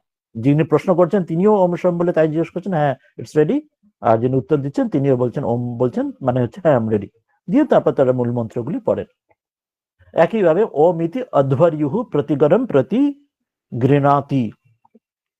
সেখানেও তাই অধ্বর্যু বলে যিনি ওই ঋত্বিক যারা যখন যজ্ঞ হচ্ছেন, সেখানে প্রতিগর বলতে যজুর্বেদে যেটা মন্ত্র আছে, তো সেখানেও একই রকম, যে তখন এটা যখন মন্ত্র যজ্ঞ শুরু হয়ে গেল হচ্ছে, তখন সেখানেও এই যারা যে ঋত্বিক অধ্বর্যু নামে যে ঋত্বিক যিনি আছেন, তিনিও ওম এ কথা বলে তিনি তখন প্রতিগর বলে মন্ত্র, যাকে যজুর মন্ত্র যেগুলি আছে, তিনিও ওই মন্ত্রে তখন এবার যজ্ঞ শুরু করছেন, তা তিনি তখন এই মন্ত্র পাঠ করেন। সেখানেও তিনি ওম বলে আগে, যে ওম বলে হ্যাঁ ঠিক আছে বলে এটি তিনি এই মন্ত্র পাঠ উচ্চারণ শুরু করেন। এবং তারপরে বলছেন ওম ইতি ব্রহ্মা প্রসৌতি। ব্রহ্মা মানে আগে বললাম যে ব্রহ্মা মানে এখানে ওই হিরণ্যগর্ভ চতুর্মুখ ব্রহ্মা নয়, এখানে হচ্ছেন এই যজ্ঞের মধ্যে যে বিভিন্ন ঋত্বিকা আছেন, যারা রয়েছেন যেমন সবগুলো, তাদের মধ্যে একজনকে ব্রহ্মা, এই একটা টেকনিক্যাল পরিভাষা, ব্রহ্মা তাকে বলা হয়। তার কাজ হচ্ছে তিনি ডাইরেক্ট এসব পুজো মানে তিনি যজ্ঞ, তিনি ডাইরেক্ট মন্ত্র উচ্চারণ বা ওসব করছেন না, তিনি শুধু দ্রষ্টার মতো সব দেখতে থাকছেন সব ঠিকঠাক হচ্ছে তো, মানে কোথাও ভুল টুল কোথাও ত্রুটি হচ্ছে না, এত কিছু আয়োজন থাকে, অনেক সময় কিছু ছেড়ে যায়, কিছু খেয়াল থাকে না, ভুলে যায়, তিনি যদি চুপচাপ শান্ত শুধু দেখবেন যে যেন সব ঠিকঠাক আছে কিনা। তো তার ওইটা কাজ, যেন সবকিছু স্পেক্টেটর হিসেবে সব ঠিক আছে কিনা, ওয়াচম্যান যিনি থাকেন, সাইলেন্ট ওয়াচম্যান হিসেবে থাকবেন, যেন সব ঠিক আছে কিনা খেয়াল রাখবেন। তো ওখানেও ও তাকে জিজ্ঞাসা করে সব ঠিক আছে তো, সবকিছু আয়োজন সবকিছু কোনো ভুল নেই তো, তিনি ওম ইতি ব্রহ্মা প্রসৌতি। তা তখন এই ব্রহ্মরূপ যে চতুর্বেদজ্ঞ যিনি প্রধান ঋত্বিক, তিনিও ওম বলে ঠিক আছে বলে তিনি অনুমোদন করলেন, হ্যাঁ ঠিক আছে, তোমাদের যা প্রক্রিয়া যোগ্য প্রক্রিয়া করছে, কোথাও ভুল ত্রুটি হয়নি, কোথাও গন্ডগোল হয়নি, জিনিস পেয়েছিস কোথাও কিছু ভুল হয়নি, ইটস ঠিক আছে। যে করো। তো উনি ঠিক আছে বললে উনি সেটা তার অনুমতি পারমিশন পেলে সবাই বলছে কোনো অসুবিধা হচ্ছে না, ঠিক ঠিক কাজ এগোবে, যজ্ঞ এগোতে থাকবে। আবার আর একটা বললেন ওম ইতি অগ্নিহোত্রম অনুজানাতি। ঠিক একইভাবে অগ্নিহোত্র যাগ একটা যজ্ঞের উদাহরণ দিচ্ছেন এখানে বিশেষ করে। তো সেখানেও যে ওম ইতি অগ্নি এই কথা বলে অগ্নিহোত্র যজ্ঞ যখন শুরু হচ্ছে যে তাকে হোম ইত্যাদি করবেন, সেখানে ওম কথা বলেই অগ্নিহোত্র যজ্ঞে তো যে হোমেতে যে দুধ ইত্যাদি দেওয়া হয়, তো সেইভাবেও সেখানে ওম বলে অনুমতি দেন। এটা স্পেসিফিক একটা উদাহরণ দিয়ে দিলেন। আগেরটাতে একটা ব্রহ্মার দ্বারা একটা জেনারেল উদাহরণ দিয়েছিলেন যে তিনি অনুমতি দিচ্ছেন যে হ্যাঁ সব ঠিকঠাক আছে, তুমি এগিয়ে চালিয়ে যাও, গো ফরওয়ার্ড কনভার্ট। এখানে একটা স্পেসিফিক অগ্নিহোত্র যাগের উদাহরণ দিলেন, সেখানে যজ্ঞেতে অগ্নিতে দুধ ইত্যাদি যে ঢালার যে সবকিছু, তো সেখানে যখন সব ঠিক আছে তিনিও ওম বলেন যে এবার করবো, তো তিনি ওম বলেন। তো অগ্নিহোত্র যাগের সেখানে যে হোম আরম্ভ যেমন করা হয় তার তার অনুমতি পেলে যে সব ব্যবস্থাপনা সব ঠিকঠাক আয়োজন ঠিকঠাক হয়েছে, ভুল ত্রুটি কিছু গন্ডগোল হয়নি, তাহলে তিনিও বলেন ওম, হ্যাঁ এবার করো, গো ফরওয়ার্ড, এবার যজ্ঞ করতে থাকো, সব ঠিক আছে। লাস্টে এবার আরেকটা বলছেন ওম ইতি ব্রাহ্মণ প্রবক্ষণ ব্রহ্ম পাপন বাণীতি। বলছেন যে যিনি অধ্যয়ন করবেন, স্বাধ্যায় করবেন এই বেদ ইত্যাদি, এত আগের গুলোতে বললেন সবকিছু যজ্ঞের ক্ষেত্রে বললেন, যে যিনি যজ্ঞ করছেন যজ্ঞের ক্ষেত্রে ব্রহ্মা অধ্বর্যু ইত্যাদি তারা অনুমতি দেওয়া, সামগান করা, শস্ত্র উচ্চারণ করা ইত্যাদির ক্ষেত্রে বললেন। এবার আর একটা অন্য একটা এক্সাম্পল নিচ্ছেন, বলছেন যে ব্রাহ্মণ অর্থাৎ যিনি যিনি বেদ পাঠ করবেন, যিনি যে স্বাধ্যায় যিনি করবেন, প্রবচন যিনি করবেন, তিনি যখন অধ্যয়ন করবেন তখন তিনিও এই ওম এই কথা বলে তিনিও বলেন, এবং ওম বলেই তিনি অধ্যয়ন করতে স্বীকৃত হন। অর্থাৎ যেমন আমরা যেমন প্রার্থনার বা কোনো পড়াশোনার আগে যেমন মঙ্গলের আচরণ করি, আজকে যেমন করলাম অন্যান্য পাঠও করা হয়, বা শান্তি মন্ত্র উচ্চারণ করা হয় বা প্রার্থনা করা হয়, যেমন সব ঠিকঠাক যাতে হয় যেটা আমি করতে যাচ্ছি যে কর্মটা। আগেটা যেমন যজ্ঞ বলেন, এখানে পড়াশোনার ক্ষেত্রে বলা হচ্ছেন। অর্থাৎ যিনি বেদ পাঠ করবেন যে তিনি যেন বেদ যেন পাঠটা যেন বিফল না হয়, বেদ পাঠের অর্থ যেন তিনি যার যে তত্ত্ব যেন বুঝতে পারেন, এটি তার প্রার্থনা। তো সেই জন্য যে যিনি ব্রাহ্মণ যিনি যখন অধ্যয়ন করবেন যে সাধক, তিনি অধ্যয়নের সময় তিনি ওমকার উত্তরে সেটি করতে স্বীকৃত হন, এবং যেন আমি বেদ ব্রহ্ম অর্থাৎ এখানে অর্থ হচ্ছে যেন আমি ব্রহ্ম অর্থাৎ একটি অর্থ যেন বেদকে আমি যেন বেদকে যেন প্রাপ্ত হই, অর্থাৎ বেদের যে অর্থ যেন ঠিকঠাক বুঝি, এটি বোঝাচ্ছেন। এবং অপরটি অর্থে, এবং তাহলে সেটি কি হলো ব্রহ্ম, এবং তাহলে তিনি সেটা পেয়েও যান যদি যখন তিনি এইভাবে তিনি প্রার্থনা করে ওমকারের দ্বারা প্রার্থনা করে শুদ্ধ মনে শুদ্ধ ভাবে তিনি করেন, শেষে তিনি এই ব্রহ্ম অর্থাৎ বেদকে তিনি পেয়ে যান, অর্থাৎ বেদের যে তত্ত্ব তিনি বাস্তবিক সেটি অনুভূত হন। এটি একটা অর্থ হলো, যেটা বললাম যে বেদ যেটা ইন্টেলেকচুয়াল লেভেলে। এরপর সেটা উচ্চ তত্ত্ব যেটা হচ্ছে ব্রহ্ম, অর্থাৎ এখানে যে সত্যাত্মা বা হিরণ্যগর্ভ, অর্থাৎ তাকে যিনি এই অধ্যয়ন করছি, এই অধ্যয়নটা যেন অধ্যয়নের শুষ্ক অধ্যয়নে পর্যবসিত না থাকে, এটা যেন মূল তত্ত্ব, এটা যেন স্বরূপ, এটা যেন লক্ষ্য, এটা যেন আমি প্রাপ্ত হই, আমি যেন শুকনো জ্ঞানী যেন না হই, আমি যেন যেন ঈশ্বরকে আমি যেন লাভ করি। তা যিনি এই বোধে প্রার্থনা করে, তাকে কৃপা প্রার্থনা করে এই বোধে যিনি করেন, সাধন করেন, অধ্যয়ন করেন, তিনি তার কৃপায়, ব্রহ্মের কৃপায়, ঈশ্বরের কৃপায় তিনি হিরণ্যগর্ভ তাকে তিনি প্রাপ্ত হন, সত্যব্রজ ব্রহ্মকে তিনি বাস্তবিক প্রাপ্ত হন। তো এটি দুই অর্থে এখানে নিলেন। প্রথম অর্থেতে ওই বেদ পাঠ হিসেবে নিলেন, দ্বিতীয় অর্থেতে তিনি নিলেন স্বয়ং ব্রহ্ম প্রাপ্ত হওয়া মানে তিনি স্বয়ং তিনি ঈশ্বর লাভ তিনি করতে পারেন, শেষে তিনি তাকে বা ইষ্ট লাভ তিনি করতে পারেন। তাহলে এটা দুই ভাবে নিয়ে এই সমগ্র এই যে ছোট্ট যে এই অনুবাক, যে অষ্টম অনুবাকের মধ্যে দিয়ে ওমকারের যে বিশিষ্টতা, অত্যন্ত গুরুত্ব, সেটি এখানে বোঝানো বা দেখানো হলো। ওমকার শব্দের দ্বারা আমরা জানি যে স্বামীজি ভক্তিযোগ বিস্তার করে সেখানে আছে, সেখানে ভক্তিযোগ যদি নিজেরা আমরা পড়ে নিতে পারি, সেখানে দেখবো অন্য স্থানেও আছে যে ওমকারকে তো অ উ, আর আমরা ইংলিশ যদি শব্দ দেখি এ ইউ যে এম যেটা থাকে, আর এখানে হচ্ছে যে অ ম যেটা থাকে, এবং শেষে তার সঙ্গে ওম যেটা আমরা কন্টিনিউ করি। এর মধ্যে তত্ত্ব অনেক কিছু আছে, যেটা বলা হয় যে জাগ্রত স্বপ্ন সুষুপ্তি, শেষে তুরীয়।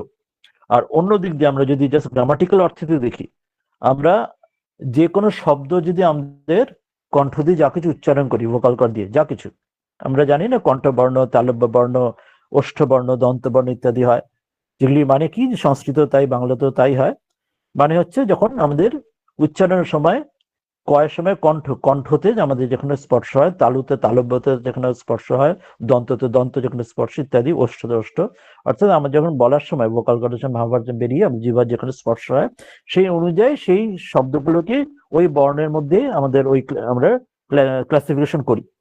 এবার এতগুলো যে বর্ণ আছে, স্বরবর্ণ, ব্যঞ্জনবর্ণ ইত্যাদি আছে, যদি আমরা দেখি যে অ উ ম এই যে বর্ণের মধ্যে দিয়ে এরা সবচেয়ে মিনিমাম যেগুলির দ্বারা আমরা যা কিছু এই যে সমগ্র যে বর্ণ, টোটাল যে কালেকশন, স্বরবর্ণ ব্যঞ্জনবর্ণ যা কিছু, এই যে ওমকার অ উ ম এটুকুর মধ্যে দিয়ে বললে এই সমগ্র যে এই সিরিজটা, যে আমাদের কণ্ঠ থেকে তালু হয়ে দন্ত, প্রত্যেক যে মূর্ধা এই অংশ হয়ে লাস্ট ওষ্ঠ পর্যন্ত, অ উ আর মতে লাস্ট হচ্ছে ওষ্ঠ আসছে, ওর মতে ওষ্ঠ বর্ণ, আর এরকম অ আর উইটের মধ্যে দিয়ে এই কণ্ঠ তালু মূর্ধা দিয়ে যে সমগ্র জায়গা দিয়ে আমাদের এই যে ভোকাল কর্ডের যখন আমরা উচ্চারণ করছি বাণী যে কোনো, তার মধ্যে দিয়ে এটা হচ্ছে মিনিমাম যেটা শব্দ, যেটার মধ্যে দিয়ে সমগ্র ফেনোমেনন অফ আমাদের যে বাক্য নির্দেশ বা বাক্য উচ্চারণের মধ্যে এটার মধ্যে করা যায়। অর্থাৎ মানেটা এই দাঁড়ালো, আমরা যদি ঈশ্বরকে কোন সবচেয়ে মিনিমাইজ ভাবে, যেটা সূত্র বা ফর্মুলা যেমন বলা হয়, সবচেয়ে ছোট ভাবে যদি আমরা উচ্চারণ বা ব্যাখ্যা করতে পারি, তাহলে হচ্ছে এটা হচ্ছে সবচেয়ে সায়েন্টিফিক্যালি ওয়েতে সবচেয়ে মিনিমাম যে আমাদের মুখ দিয়ে যে শব্দ উচ্চারণ, যেটা দিয়ে ভাস্ট ফেনোমেননকে বলা যায়। এর সাথে বড় বড় শব্দ তো আছে, যেমন ব্রহ্ম নিজে একটা শব্দ, ঈশ্বর একটা শব্দ, আমরা ভগবান শব্দ বলি, এছাড়া নানা পরম্পরা নানা শব্দ ব্যবহার করা হয়। কিন্তু আমরা যদি ভাবি যে একটা মোস্ট ইউনিভার্সাল আর মোস্ট মিনিমাম কোন শব্দ, যেটা দিয়ে সবচেয়ে ম্যাক্সিমাম, যত মিনিমাল একটা এক্সপ্রেশনে দিয়ে ম্যাক্সিমাম যে আমরা ভাস্টনেসকে বোঝানো যেতে পারে, যত ক্ষুদ্র একটা ইউজেজ দিয়ে সবচেয়ে বিগেস্ট যদি ভাস্ট বোঝাতে পারি, সেটা হচ্ছে ওম শব্দটার, যেটা সায়েন্টিফিক্যালি আমরা যেটা বলা হলো যে আমাদের এই স্বরবর্ণ আমাদের ভোকাল কর্ড থেকে উচ্চারণের সময় এই শব্দ দিয়ে ওমকারের মাধ্যমে সেটা আসে। আর তার মধ্যে ব্যাখ্যাতে তো বিস্তারে আছে, যেটি ওই জাগ্রত স্বপ্ন সুষুপ্তি ওমকারের পরে যে যে রেজোনেন্স যে আছে সেটির মধ্যে বোঝানো হয়। তো সেই জন্য এখানে ধ্যানের ক্ষেত্রেও তাই, এবং পরব্রহ্মর ক্ষেত্রে তাকে ওমকারের সঙ্গে অভেদ রূপে সেখানে তাকে ভাবা, যেখানে আমাদের মহাবাক্য যেখানে বলা হচ্ছে তত্ত্বমসি বা অহং ব্রহ্মাস্মি, সেখানে সেটা কিন্তু যারা ওই যোগ্য যারা হতে পারবেন, কিন্তু বাকিদের ক্ষেত্রে সেটা অপর ব্রহ্ম, অর্থাৎ তাকে কোনো রূপের মধ্যে দিয়ে কোনো প্রতীক রূপে, যেমন শিবলিঙ্গ হোক বা সারগম শিলা হোক, বা যেমন যে ক্ষেত্রে দেবী শ্রী যন্ত্র হোক বা অন্যান্য যা কিছু প্রতীকের মাধ্যমে তাকে এই জাগতিক যা কিছু দৃশ্য যা কিছু জগতের মধ্যে দিয়েও তাকে উপাসনা করলে ফল লাভ সে একই হয়, শেষে তাকেই পাওয়া যায়, সে একই, যেহেতু তারা আলাদা না, পরব্রহ্ম এবং অপরব্রহ্ম, যেমন ব্রহ্ম বিদ্যমান একই, তিনি সাপ যখন চলছে বা সাপ যখন চলছে না, স্থির আছে, সে একই। তো সেই রকম তাকে তার গুরুত্ব বোঝানোর জন্য অনেকগুলো অ্যাঙ্গেল থেকে উদাহরণ দিলেন এখানে এই মন্ত্রটিতে, অষ্টম অনুবাকে, যেগুলো প্রথম থেকে আমরা দেখলাম। প্রথমটাতে বললেন আইদের আচার্য শিষ্যের মধ্যে আলোচনার ক্ষেত্রে ওমকারের উচ্চারণ, অথবা আমরা যদি ভাবি যজ্ঞের ক্ষেত্রেও সেখানে এক একটা করে উদাহরণ দিলেন, ঋত্বিক, অর্ধবেজু, ব্রহ্মা ইত্যাদি, তারা এই বিভিন্ন মন্ত্র উচ্চারণের সময় তারা সেখানে অন্য কোনো শব্দ বলছেন না, সেখানে তারাই ওমকার শব্দটাই বোঝাচ্ছেন এবং দুপক্ষ তাই বুঝছেন। মানে প্রশ্নটা করলেও শোনো ওম সম বলে ওমকার বললে বুঝে যাচ্ছেন যে প্রশ্নকর্তা কি বলতে চাইছেন, ও জেনে শুনছেন। আবার উত্তরকর্তা যখন ওম বলছেন, তাতে প্রশ্নকর্তা বুঝে যাচ্ছেন কি বলতে চাইছেন। অর্থাৎ ওম এত গুরুত্বপূর্ণ যে এই যজ্ঞ সময় অন্যান্য কথা না বলে তারা ওমকারই, সেই ভগবানের নামেই, সেই প্রণব ব্রহ্মের নামে উচ্চারণ করছেন। সেটা দিয়ে দুপক্ষই বুঝে যাচ্ছেন যে কি বলতে চাইছেন আর কি শুনতে চাইছেন, কি শোনাতে চাইছেন। অর্থাৎ এটা এতই মহিমা, এটি বোঝালেন। এবং লাস্টটাতে ওই বোঝালেন যে যখন স্বাধ্যায়ের অধ্যয়নের সময়ও একই বিষয়, যে তখন ওমকার বলেই প্রার্থনা করা হয় যে আমি যেন বেদ পড়ছি, বেদ ফলের পাঠের জন্য লাভ আমি পাই, আমার জন্য এটি আমি বেদজ্ঞ হতে পারি, সেইভাবেও তখন ওমকার উচ্চারণ করেন। আর এটি যখন আরো হায়ার দিকে যখন ভাববো যে শুধুমাত্র বেদের ইন্টেলেকচুয়াল আন্ডারস্ট্যান্ডিং নয়, যখন আমি যখন শাস্ত্র যা কিছু পাঠ করছি এটার মাধ্যমে যেন আমি ঈশ্বর লাভের জন্য আমার সহায়ক হয়, মনের যেন ভাব শুদ্ধি, মন যেন শুদ্ধ হয়, তো সেটাও তখন এই ব্রহ্ম উচ্চারণের ওমকার উচ্চারণের মাধ্যমে যে শুদ্ধ বুদ্ধিতে মনে মন মুখ এক করে ভাবে করে চুরি না করে যে করে, সেও তখন সে ঈশ্বর লাভ করতে পারে এবং তার সাধ্যায় বিফল হয় না, সে তখন ঠিক ঠিক ফল লাভ করতে পারে। সে প্রথমে তার গ্রন্থ পাঠ হলো, কিন্তু শেষে তার ব্রহ্মজ্ঞান বা ঈশ্বর লাভ সেটা হচ্ছে। এটির মাধ্যমে তাহলে এই অধ্যায়, এই অনুবাকটিতে এই ওমকারের দ্বারা ব্রহ্মের মহিমা এই একটা প্র্যাকটিক্যাল একটা অ্যাসপেক্ট, সকল জায়গার ক্ষেত্রে এটা উচ্চারণ, এটা মনে করানো হলো। অন্যভাবে দেখলে আমরা যেমন আজকাল জগতের ক্ষেত্রে যেমন অনেক ক্ষেত্রে আমরা ব্যবহার করি, যে অনেক ক্ষেত্রে আমরা অনেকের ক্ষেত্রে ব্যবহার যেমন করেন যে ওই বিভিন্ন ক্ষেত্রে ভগবানের নাম উচ্চারণ করা, যার যেটি যেমন, সেই কথা কৃষ্ণের নাম, কেউ রামের নাম, কেউ শিবের নাম, বা কেউ মায়ের নাম, বিভিন্ন ক্ষেত্রে যেমন আমরা উচ্চারণ করি, তো সেটাও এখানে এটা ওইভাবে নেওয়া হচ্ছে। তো আমরা বিভিন্ন ক্ষেত্রে ওই বিভিন্ন নাম দেবদেবীর নাম উচ্চারণ করি, আর এখানে এই হাজার হাজার বছর আগে এই যখন এই সূচনার বৈদিক আমরা দেখছি, তখন মূল পরব্রহ্মের বা অপরব্রহ্মরূপেও তার নাম নিয়ে, অর্থাৎ জীবন সম্পূর্ণ ব্রহ্মময় হচ্ছে, এটি ভাব এটাই। এক্ষেত্রে আমরা যেমন এই যুগে কোনো দেব দেবীদের নাম, দেব বা দেবীর নাম, ঈশ্বর নাম সর্বদা উচ্চারণ করার মতো, তিনি সর্বভাবে সব ক্ষেত্রে তিনি এইভাবে উচ্চারণ করছেন, এবং এটি তো বোঝানো হচ্ছে যে ভাব শুদ্ধি, যে তার জীবনটা চিন্তা জগতের মধ্যে সবসময় তিনি ব্রহ্মময় অর্থাৎ ঈশ্বরের বোধে সবসময় বোধ করে রয়েছেন, ফলে তিনি তাকে বোধে বোধ করছেন, সবকিছু চৈতন্যময়, সবকিছু দেখছেন, এবং তার জীবন জগৎ, তার জীবনের প্রয়োগ, মানে জগতের তার দৈনন্দিন কার্যকলাপের মধ্যেও তিনি ওইভাবে। তো এটা যদি ভাবি আমি, দেখলো কত উচ্চ একটি সভ্যতা বা একটি সংস্কৃতি, কত উচ্চ হলে হয়, যেটি গীতাতে যে দৈবী সম্পদ এবং আসুরী সম্পদের কথা যেটা বলা আছে, সেখানে দৈবী সম্পদের ক্ষেত্রে এটি বলা হচ্ছে যে দৈবী সম্পদে তিনি সর্বদা তিনি ওই বোধে, তিনি কখনো তার ঈশ্বর বা তার চিন্তন তখনও তার বিস্মরণ হবে না, কখনো তিনি ভুলে যাবেন না। এটি একটা দুই দিক দিয়ে আমরা প্রক্রিয়া দেখতে পারবো, অর্থাৎ এটি যেটি দেখছি যে তিনি যার কথা বলা হচ্ছে, আমরা যদি প্রয়োগ করি, চেষ্টা করি, তো সর্বদা এটা আমাদের সাহায্য করবে ঈশ্বরকে আমাদের সকল কর্মের মধ্যে দিয়ে তাকে মনে রাখার চেষ্টা। আর যারা এই জায়গায় পৌঁছে গেছিল, উদাহরণ যেমনি পাচ্ছি, সে তারা কতটা শুদ্ধ আমাদের সংস্কৃতি বা সভ্যতা এই ভাবেলে ওই দৈবী সম্পদের যেটা উৎপত্তি যেটা হয়, আসুরী সম্পদের ক্ষেত্রে যেখানে শুধু আমি সেখানে থাকে যেটা ইগো, যেটি কাঁচা আমি যেখানে জোর হয়, এখানে সবটাই সেটা ঘুরিয়ে দিয়ে সর্বদা সব ক্ষেত্রে ওমকারের মধ্যে দিয়ে ভগবানকে সেখানে চিন্তন। এই যুগের প্রয়োগ বললাম, সেটি আমাদের ক্ষেত্রে যেমন দেবতা বা দেবী বা ইষ্টের নাম, সর্বদা ইষ্ট মন্ত্র যেমন হয়, এবং অন্যান্য ক্ষেত্রে যেমন বিভিন্ন ভগবানের নানা রূপ নাম এই যুগের আজকের দিনের সোসাইটিতে সমাজে, তো সেটাও একইভাবে ঠিক আছে, সময়ের সঙ্গে সঙ্গে যা পরিবর্তন বা আসতে থাকে, কিন্তু এখানে মূল তত্ত্ব, শুদ্ধ তত্ত্ব দেওয়া হয়েছে। তো কেউ ওইভাবে নিতে পারলে তাও করবেন, আর বর্তমান ভাবে যেভাবে সেটা প্রয়োগ করবেন, তো সেটা এখানে দেওয়া হলো। তাহলে আজকে আমাদের এইটুকু নেওয়া হলো। এবারে একটু সময় রয়েছে, কারণ যদি কোনো আলোচনার প্রসঙ্গ থাকে, 5 মিনিট আছে, আমরা শুনে নেব। কেউ যদি কিছু বলতে চান এই আজকের আলোচনার বিষয়ে। ডক্টর লাহিড়ী আছেন, হ্যাঁ, হাত তুলেছেন, বলুন ডক্টর লাহিড়ী, মাইক্রোফোন অন করে বলুন।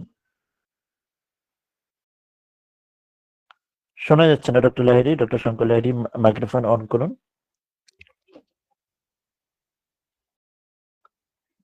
ওনার হয়তো নেটওয়ার্ক হয়তো সমস্যা, কিছু শুনতে পাচ্ছি না।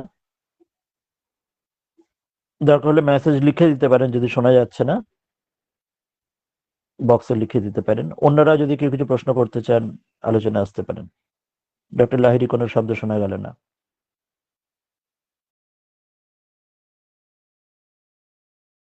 অপর কেউ কিছু করতে চান, বলতে চান, মেসেজ লিখে দিতে চান। ডক্টর লাহিড়ী, আপনার মাইক্রোফোন অন করুন, আপনার মাইক্রোফোন অফ রয়েছে, মাইক্রোফোন অন করুন। আপনার মাইক্রোফোন অফ রয়েছে, মাইক্রোফোনটা অন করুন।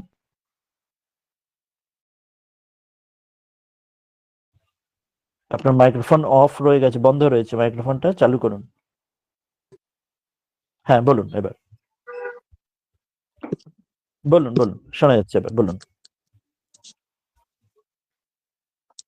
শুনতে পাচ্ছি, বলুন এবার, অন হয়েছে।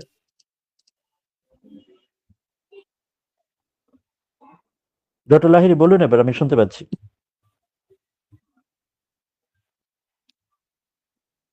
কিন্তু আপনার কথা শোনা যাচ্ছে না, নেটওয়ার্ক সমস্যা হবে না, কিছু শোনা গেল না। ঠিক আছে, চাইলে লিখে দিতে পারেন, না হলে পরে আলোচনায় আসবো। অন্য কেউ যদি কিছু প্রশ্ন বা আলোচনা করতে চান, অন্য কেউ হলে বলতে পারেন। ডক্টর লাহিড়ী কোনো শব্দ আমরা পেলাম না, নেটওয়ার্কের সমস্যা। আর কেউ? আচ্ছা, যন্ত্র মানে কি? এই যে যন্ত্র। হ্যাঁ, আজকের এটা তো যন্ত্র ডাইরেক্ট শব্দটি ছিল না, আজকে তো যেটা শস্ত্র শব্দটি ছিল, আজকে যেটা আমরা পাঠ করলাম। শস্ত্র হচ্ছে যেটি বলা হলো যে ওই বৈদিক বিভিন্ন মন্ত্র যেগুলি থাকে তার মধ্যে ওই যেমন সামবেদের ক্ষেত্রে যেমন সামগান বলা হলো, প্রতিগড় যেটি বলা হলো সেটি হচ্ছে যজুর মন্ত্র হয়, তেমনি শস্ত্র হচ্ছে গীত ছাড়া যেটি ঋক মন্ত্র সেগুলি বলা হয়। যেখানে গানের মাধ্যমে হয় সেটি সামগান যেটি বলা হয়েছে, গান ছাড়া যেটি ঋক মন্ত্র হয় তাকে শস্ত্র বলা হয়, শস্ত্র। আর প্রতিগড়ে যেটি বলা হলো সেটি যজুর্বেদে যজুর মন্ত্র, এটিকে বলা হয়। হ্যাঁ, কিন্তু এমনিতে যে আমরা শুনি না এই যন্ত্র ইউজ করা হয়, ওই কি একটা আচ্ছা, চৌকো হ্যাঁ, মতো ওটা আছে, হ্যাঁ, এটা হ্যাঁ, কি? ওটা হ্যাঁ, হ্যাঁ, ওটা দেবীর পূজার ক্ষেত্রে তার শ্রীযন্ত্র বলা হয়।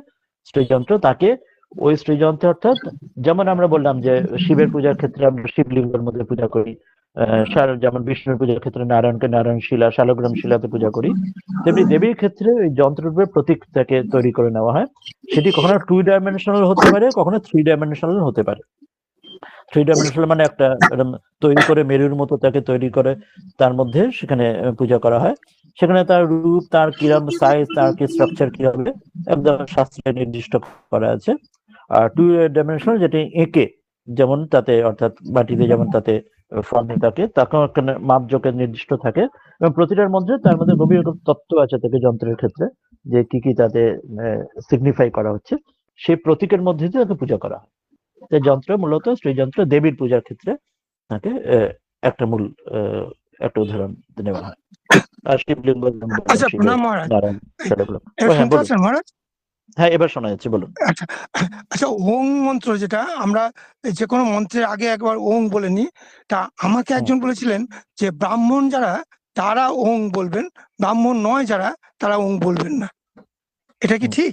তারা তারা কি বলবেন কিছু বলেছিলেন কি তারা? না, তারা হচ্ছে ওংটা বাদ দিয়ে বলবেন, মানে আচ্ছা, আমরা বলি না ওং যথানো দেব, এরকম বলছেন যে হ্যাঁ, ওংটা বলবেন না, হুম, এরকম। হ্যাঁ। এখন আমি আচ্ছা জানি না ঠিক এটা আছে, ঠিক। হ্যাঁ তার আগে আরেকজনে কেউ হাত তুলেছিলেন, তার কথাটা শুনিনি। আরেকজন কেউ হাত তুলেছিলেন আহ, একটু আগে বোধহয়। হ্যাঁ, হ্যাঁ, বলুন। অতসী মিত্র বোধহয়। আপনার প্রশ্ন আগে বলে হ্যাঁ নিন, একসঙ্গে আলোচনা হ্যাঁ হ্যাঁ বলুন। প্রণাম মহারাজ। ও বলুন।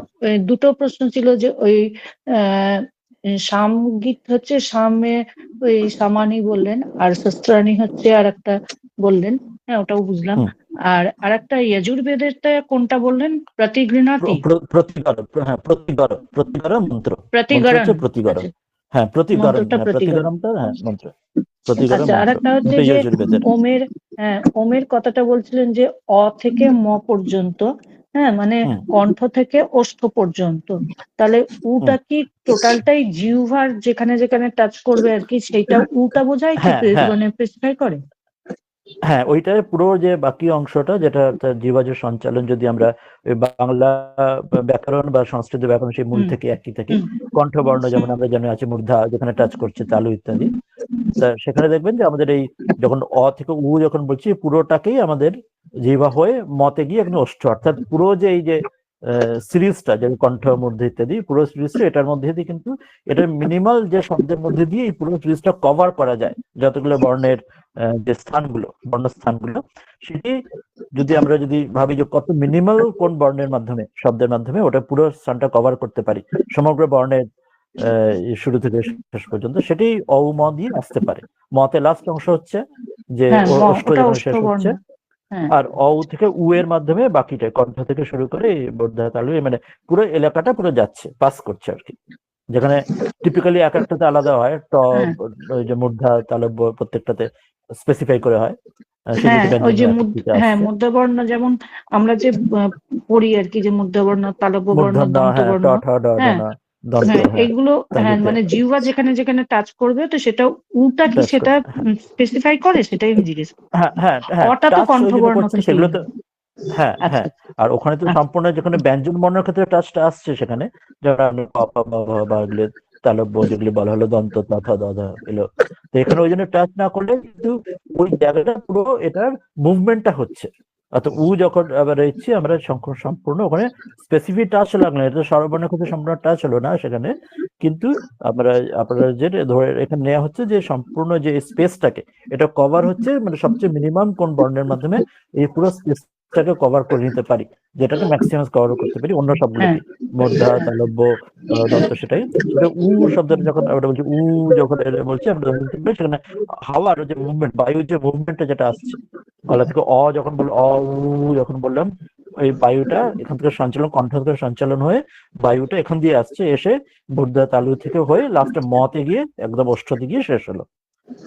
তাহলে এটা মিনিমাল যেটার মধ্যে দিয়ে ম্যাক্সিমাম আমরা এক্সপ্রেশন দিতে পারি, সেইভাবে এটা নেওয়া হলো, আর ম নেওয়া হলো। হ্যাঁ, আচ্ছা ডক্টর লাহিড়ী যেটা প্রশ্ন ছিল, যেটা এটা একটা প্রচলনে আছে এখন সমাজের ক্ষেত্রে, আমাদের যে সনাতন পরম্পরায় আগের হাজার হাজার বছরের পরম্পরাতে আমাদের ক্ষেত্রে অনেক কিছু আগের মতো থাকে, কিছু আগের সঙ্গে ভবিষ্যতে পাল্টাতেও থাকে, যেমন সময়ের সঙ্গে সঙ্গে বিভিন্ন স্মৃতিশাস্ত্র এবং সংস্কারের সঙ্গে সঙ্গে। যেমন আমরা যদি দেখি যে আগেকার যুগে আমরা যখন অতীত একদম যুগে যখন ওই তাম্র বা এসবগুলো কাঁসা বা এইসব যেন শুরুর দিকে যখন এইসব মেটাল যখন ছিল, বর্তমান যুগে তো আমরা তো যখন যে ধরনের স্টিল বা আমাদের লোহা ইত্যাদি মেটাল পরবর্তীকালে এসে গেছে, যেমন লৌহ ইত্যাদি, কিন্তু আমরা যদি দেখি যে আমরা পূজা ইত্যাদির ক্ষেত্রে বা বর্তমান যুগে আমরা যখন এখন আমাদের আগুন জ্বালানোর জন্য আগেকার মতো সেই ওই কিছু ঘষে বা কাঠ ঘষে করতে হয় না, কিন্তু পূজা বা হোমের ক্ষেত্রে আমরা এখনো দেখি তো সেই আমাদের অতীত যুগের যেটা আমাদের কালচার যেটা ছিল সেটা এখনো ওটা খেয়াল করি, এখনো ওটা বজায় রাখি। অর্থাৎ আমরা সাধারণ আমাদের ইউজের ক্ষেত্রে আমরা এখন আর তামা বা কাঁসা ব্যবহার করি না, আমরা এখন স্টিল বা এই যুগের যা কিছু ব্যবহার করি, কিন্তু পূজার ক্ষেত্রে এখনো কিন্তু তামা বা ওরকম কংসপাত্র ওগুলো কিন্তু এখনো আমাদের কাছে ওগুলো খুব ভেনারেবল এবং ওগুলো খুব প্রযোজ্য হয়, খুব আমরা শ্রদ্ধার সঙ্গে ব্যবহার করি, অর্থাৎ অতীত যুগের যেটা স্ট্রাকচার যা ছিল। বা এখনো ওই পূজার সঙ্গে হোমের সময় আমরা কিন্তু সেখানে ডাইরেক্ট ওইভাবে ওই যে দেশলাই জ্বালিয়ে বা লাইটার জ্বালিয়ে আমরা হোমের আগুন জ্বালাই না, আমরা সেই প্রদীপ থেকে বা সেই দুটো আগেকার দিনে প্রথম যারা আগেকার দিনে হতো সে দুটো কাঠকে আজকাল দিনে কর্পূর বা সেটা নিয়ে প্রদীপ থেকে সেখানে জ্বালাই। অন্য ক্ষেত্রে যেমন আমরা লাইটার দেশলাই করি, হোমের ক্ষেত্রে কিন্তু সেই পুরোনো জিনিসটা এখনো প্রয়োগ করি।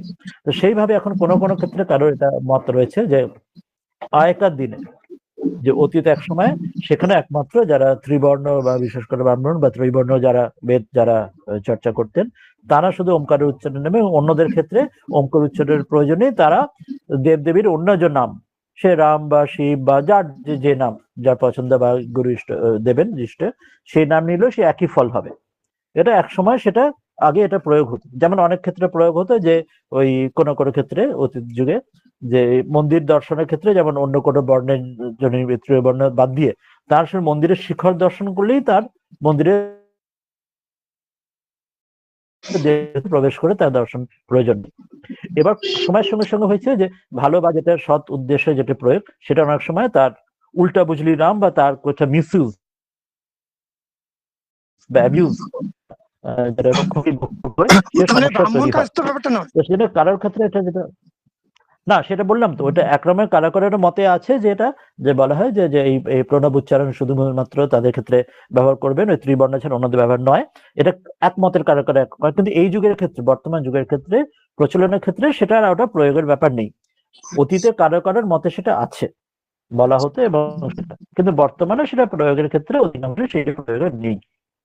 এটা নিয়েও সংশয়ের জায়গা আছে, যেমন এক জায়গায় সম্ভবত বৈকুণ্ঠধর সান্যাল বা তার যে জীবনী শ্রীরামকৃষ্ণের জীবনীতে তিনি এক জায়গায় উল্লেখ করছেন যে শ্রীরামকৃষ্ণ নাকি বলতেন যে ব্রাহ্মণ বাদ দিলে অন্যের ক্ষেত্রে কেউ যদি প্রণব উচ্চারণ করে তার মাথায় যেন বাজ পড়ে বা এরম লাগে, অর্থাৎ তিনি যেন পছন্দ করতেন না, মানে অব্রাহ্মণ বা ত্রৈবর্ণ ছাড়া প্রণব মানে ওমকার উচ্চারণ এরম তিনি উল্লেখ করছেন বৈকুণ্ঠ সান্যাল তার জীবনীতে, শ্রীরামকৃষ্ণের জীবনীতে। শ্রীরামকৃষ্ণ পছন্দ নাকি করতেন না যে তিনি ওমকার উচ্চারণ সে যে যোগ্য অধিকারী সেই করবে, তিনি করবেন না, কিন্তু এটা অন্য বইতে আমরা পাইনি। তখন সেটা সত্যি বা মিথ্যা যাই হোক না বা সঠিক বা বেঠিক যাই হোক না কেন, প্রশ্ন এটাই হচ্ছে যে এটা নেগেটিভিটি না গিয়ে আগেকার যুগের কালচারে যেমন যে ছিল এখন জগৎ এটা পাল্টাচ্ছে, এটার ক্ষেত্রে কখনো মিসইউজ অ্যাবিউজ সেসবও হয়ে থাকতে পারে, কিন্তু বর্তমানের ক্ষেত্রে আমরা যদি সৎ ইচ্ছায় সৎ ভাবে যেটা ভাবশুদ্ধির কথা যেটা বললো, দৈবিক সম্পদের কথা বললাম, গুরু যদি দিয়ে থাকেন আপনাকে মন্ত্র সেখানে ওমকারিতেই থাকেন, সেটা আপনি গুরু বাক্য বিশ্বাসে অবশ্যই করতে পারেন, তাতে কল্যাণ বি অকল্যাণ হবে না। বলরাম বসুর বাড়িতে খেয়েছেন, বলরাম বসুর বাড়িতে ভাত খেয়েছেন, অন্ন খেয়েছেন। হ্যাঁ, ওই জন্য হ্যাঁ, কিন্তু আবার সবার ক্ষেত্রেও খাননি, সেটাও ঠিক। বলরামে শুদ্ধ অন্ন বলে খাচ্ছেন, কিন্তু সকলের অন্ন তিনিও খেতে পারতেন না। সেটা হচ্ছে ব্রাহ্মণ কিন্তু যখন অব্রাহ্মণটা নয় আর কি না, কিন্তু ব্রাহ্মণ- নির্ভর করবে সেটা মানে শুদ্ধ অন্নের উপর নির্ভর করছে, সবার ক্ষেত্রে পাচ্ছেন না। তিনি সাধনার ক্ষেত্রে তখন কোনো এটোকাটা বা কোনো মানে ওইটা সাধনার সময় করছেন, তিনি আচ্ছা কাঙালি সেখান থেকে নিয়ে করছেন, কিন্তু সাধন হয়ে যাওয়ার পরে কিন্তু কোনো অত্যন্ত শুদ্ধতা নিষ্ঠাচার সেখানেও থাকছে। কিন্তু বলরাম বসু বা নারায়ণের হাতে খাচ্ছেন মানে যেখানে যে মনের দিক থেকে বড় ব্রাহ্মণ মানে বাইরের মানে পৈতে বা বাইরের জন্মগত ব্রাহ্মণ নয়, অর্থাৎ মূল ব্রাহ্মণ যে অর্থ মানে মূল যে আমরা ভাব যদি নিই, যেটা শঙ্করাচার্য ব্রাহ্মণত্বের কথা বলছেন, যেটা ভাবগীতা তো সব জায়গায় স্বামীজিও মনে করেছেন ব্রাহ্মণত্ব মানে ব্রাহ্মণের কোয়ালিটি, মানে হচ্ছে যেটা গীতা যেটা দৈবী সম্পদ। ওই জন্য আমি সবসময় কোয়ালিফিকেশনটাই আমি নমেনক্লেচারটা আমি গীতার ওই টার্মিনোলজিটা ইউজ করি যাদা বেশি, দৈবী সম্পদ যেটা বারবার মনে করাচ্ছি। কারণ ব্রাহ্মণ ক্ষত্রিয় বৈশ্য শূদ্র হলে আজকালকার যুগের এই জাতপাত নানা নেগেটিভিটি শূদ্র শব্দ থেকে নেগেটিভ অর্থ এসব, যদি এটা মূল অর্থ তা আদৌ নয়, কিন্তু পরবর্তীকালে সেটা নানা কারণ, তাদের নিজেদের দোষ, নানা বললাম অপরকে ক্ষতি করা, অনেক কিছু তাতে কারণ আছে তাতে, তো এটা হয়ে গেছে। তো আমরাও যদি ভাব বেছে নিতে পারি, ভাব শুদ্ধি যদি থাকে তার ক্ষেত্রে কোনো অসুবিধা নেই, এবং গুরু যদি দিয়ে থাকেন তো ওমকারের কোনো তাতে অকল্যাণ কোনো নেই, কল্যাণই তাতে আছে। ওই গীতার হতে কথাটা পারে আরেকবার বলুন তো, অতীতে গীতার যে ব্যাখ্যা। গীতার যে দৈবী সম্পদ আসুরি সম্পদ যেটা চ্যাপ্টার আছে, 16 চ্যাপ্টার, 16 চ্যাপ্টার, দৈবী আসুরি সম্পদ বিভাগ যোগে, ওইটিতে পড়লে দেখবেন যে ভেরি ক্লিয়ার কাট তিনি ডিভিশন করছেন কি আসুরি সম্পদ কি এবং দৈবী সম্পদ কি। এবার সেটা যদি ভেবে যে যার দৈবী সম্পদ আছে সেই ঠিক ব্রাহ্মণ, ঠিক ভাবে নিলে বা অন্তত যে চেষ্টা করছে, বা আরেকটা শব্দ যদি সাত্বিক রাজসিক তামসিক, যেটা গীতার গুণত্রয় বিভাগ যোগে যে তম থেকে সত্যের দিকে এগোনোর চেষ্টা করছে, সে ব্রাহ্মণের দিকে এগোচ্ছে, মানে তার সে পৈতে থাকুক বা জন্মগত থাকুক দেয় আসে না। তবে গীতার সেটা যদি ক্লাসিফিকেশনটা খুব ভালো লাগলো প্রণাম মহারাজ, খুব সাইন্টিফিক্যালি, ভালো ওই জন্য এই যুগে ওইভাবে নিলে আমরা এই যে কনফিউশন যেটা যে অনেক কারণ, এই নিয়ে পলিটিক্স জাতপাত নানা প্রশ্ন উঠে যায়, ব্রাহ্মণ শূদ্র বা এইসব নিয়ে নানা রকম প্রশ্ন ওঠে। তো আমরা যদি সাইন্টিফিক ভাবে ভাবি তাহলে গীতার এই চক্ষু দিয়ে দেখলে আমাদের কনফিউশন দূর হয়। আমি ব্যক্তিগত ভাবে ওই সত্যরজতম আর দৈবী আসুরি ওটা দিয়ে বিচার করার চেষ্টা করি সবকিছু। প্রণাম প্রণাম মহারাজ। তাহলে হ্যাঁ তাহলে এটা এই হলো। আর কেউ কিছু বলবেন এটার প্রসঙ্গে বা অন্য কোনো প্রসঙ্গে কেউ জানতে চাইলে বলতে পারেন, আর না হলে পরে গ্রুপেতে আছি। এটা অনেক বড় বিষয়, যদি আজকে আমি সংক্ষেপে করলাম, যদি নিজের একটু ভক্তিযোগের যে সামনে যে ওঙ্কারের যেখানে আলোচনা করছেন ওটা একটু ওই চ্যাপ্টারটা নিজেরা সবাই পড়ে নিতে পারেন, ওই চ্যাপ্টারটা পড়লে অনেকটা সুবিধা হবে নিজের ওটা বুঝতে, এই ওঙ্কারের যে তত্ত্বের বিষয়গুলো। আমরা তো মন্ত্রের অংশের এই অল্প রাখলাম, আর কোনো প্রশ্ন না থাকলে আমরা আবার ওই শান্তি মন্ত্র পড়ে আমরা শেষ করব। কেউ আর কিছু বলতে চাইবেন, না হলে আমরা শান্তি মন্ত্র উচ্চারণ করে শেষ করব।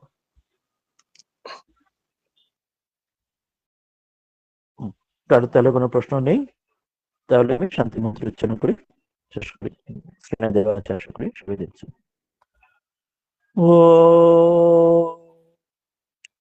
শন্নো মিত্র শন্বরুণঃ শন্নো ভবৎবর্য়মা শন্নো ইন্দ্র বৃহস্পতিঃ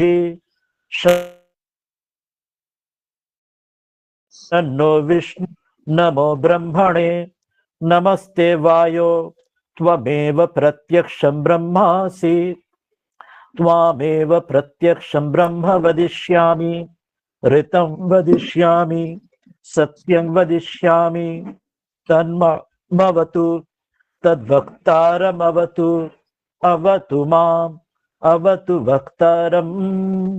ओम शांति शांति शांति। हरि ओम तत्सत्। श्री राम कृष्णार्पणमस्तु।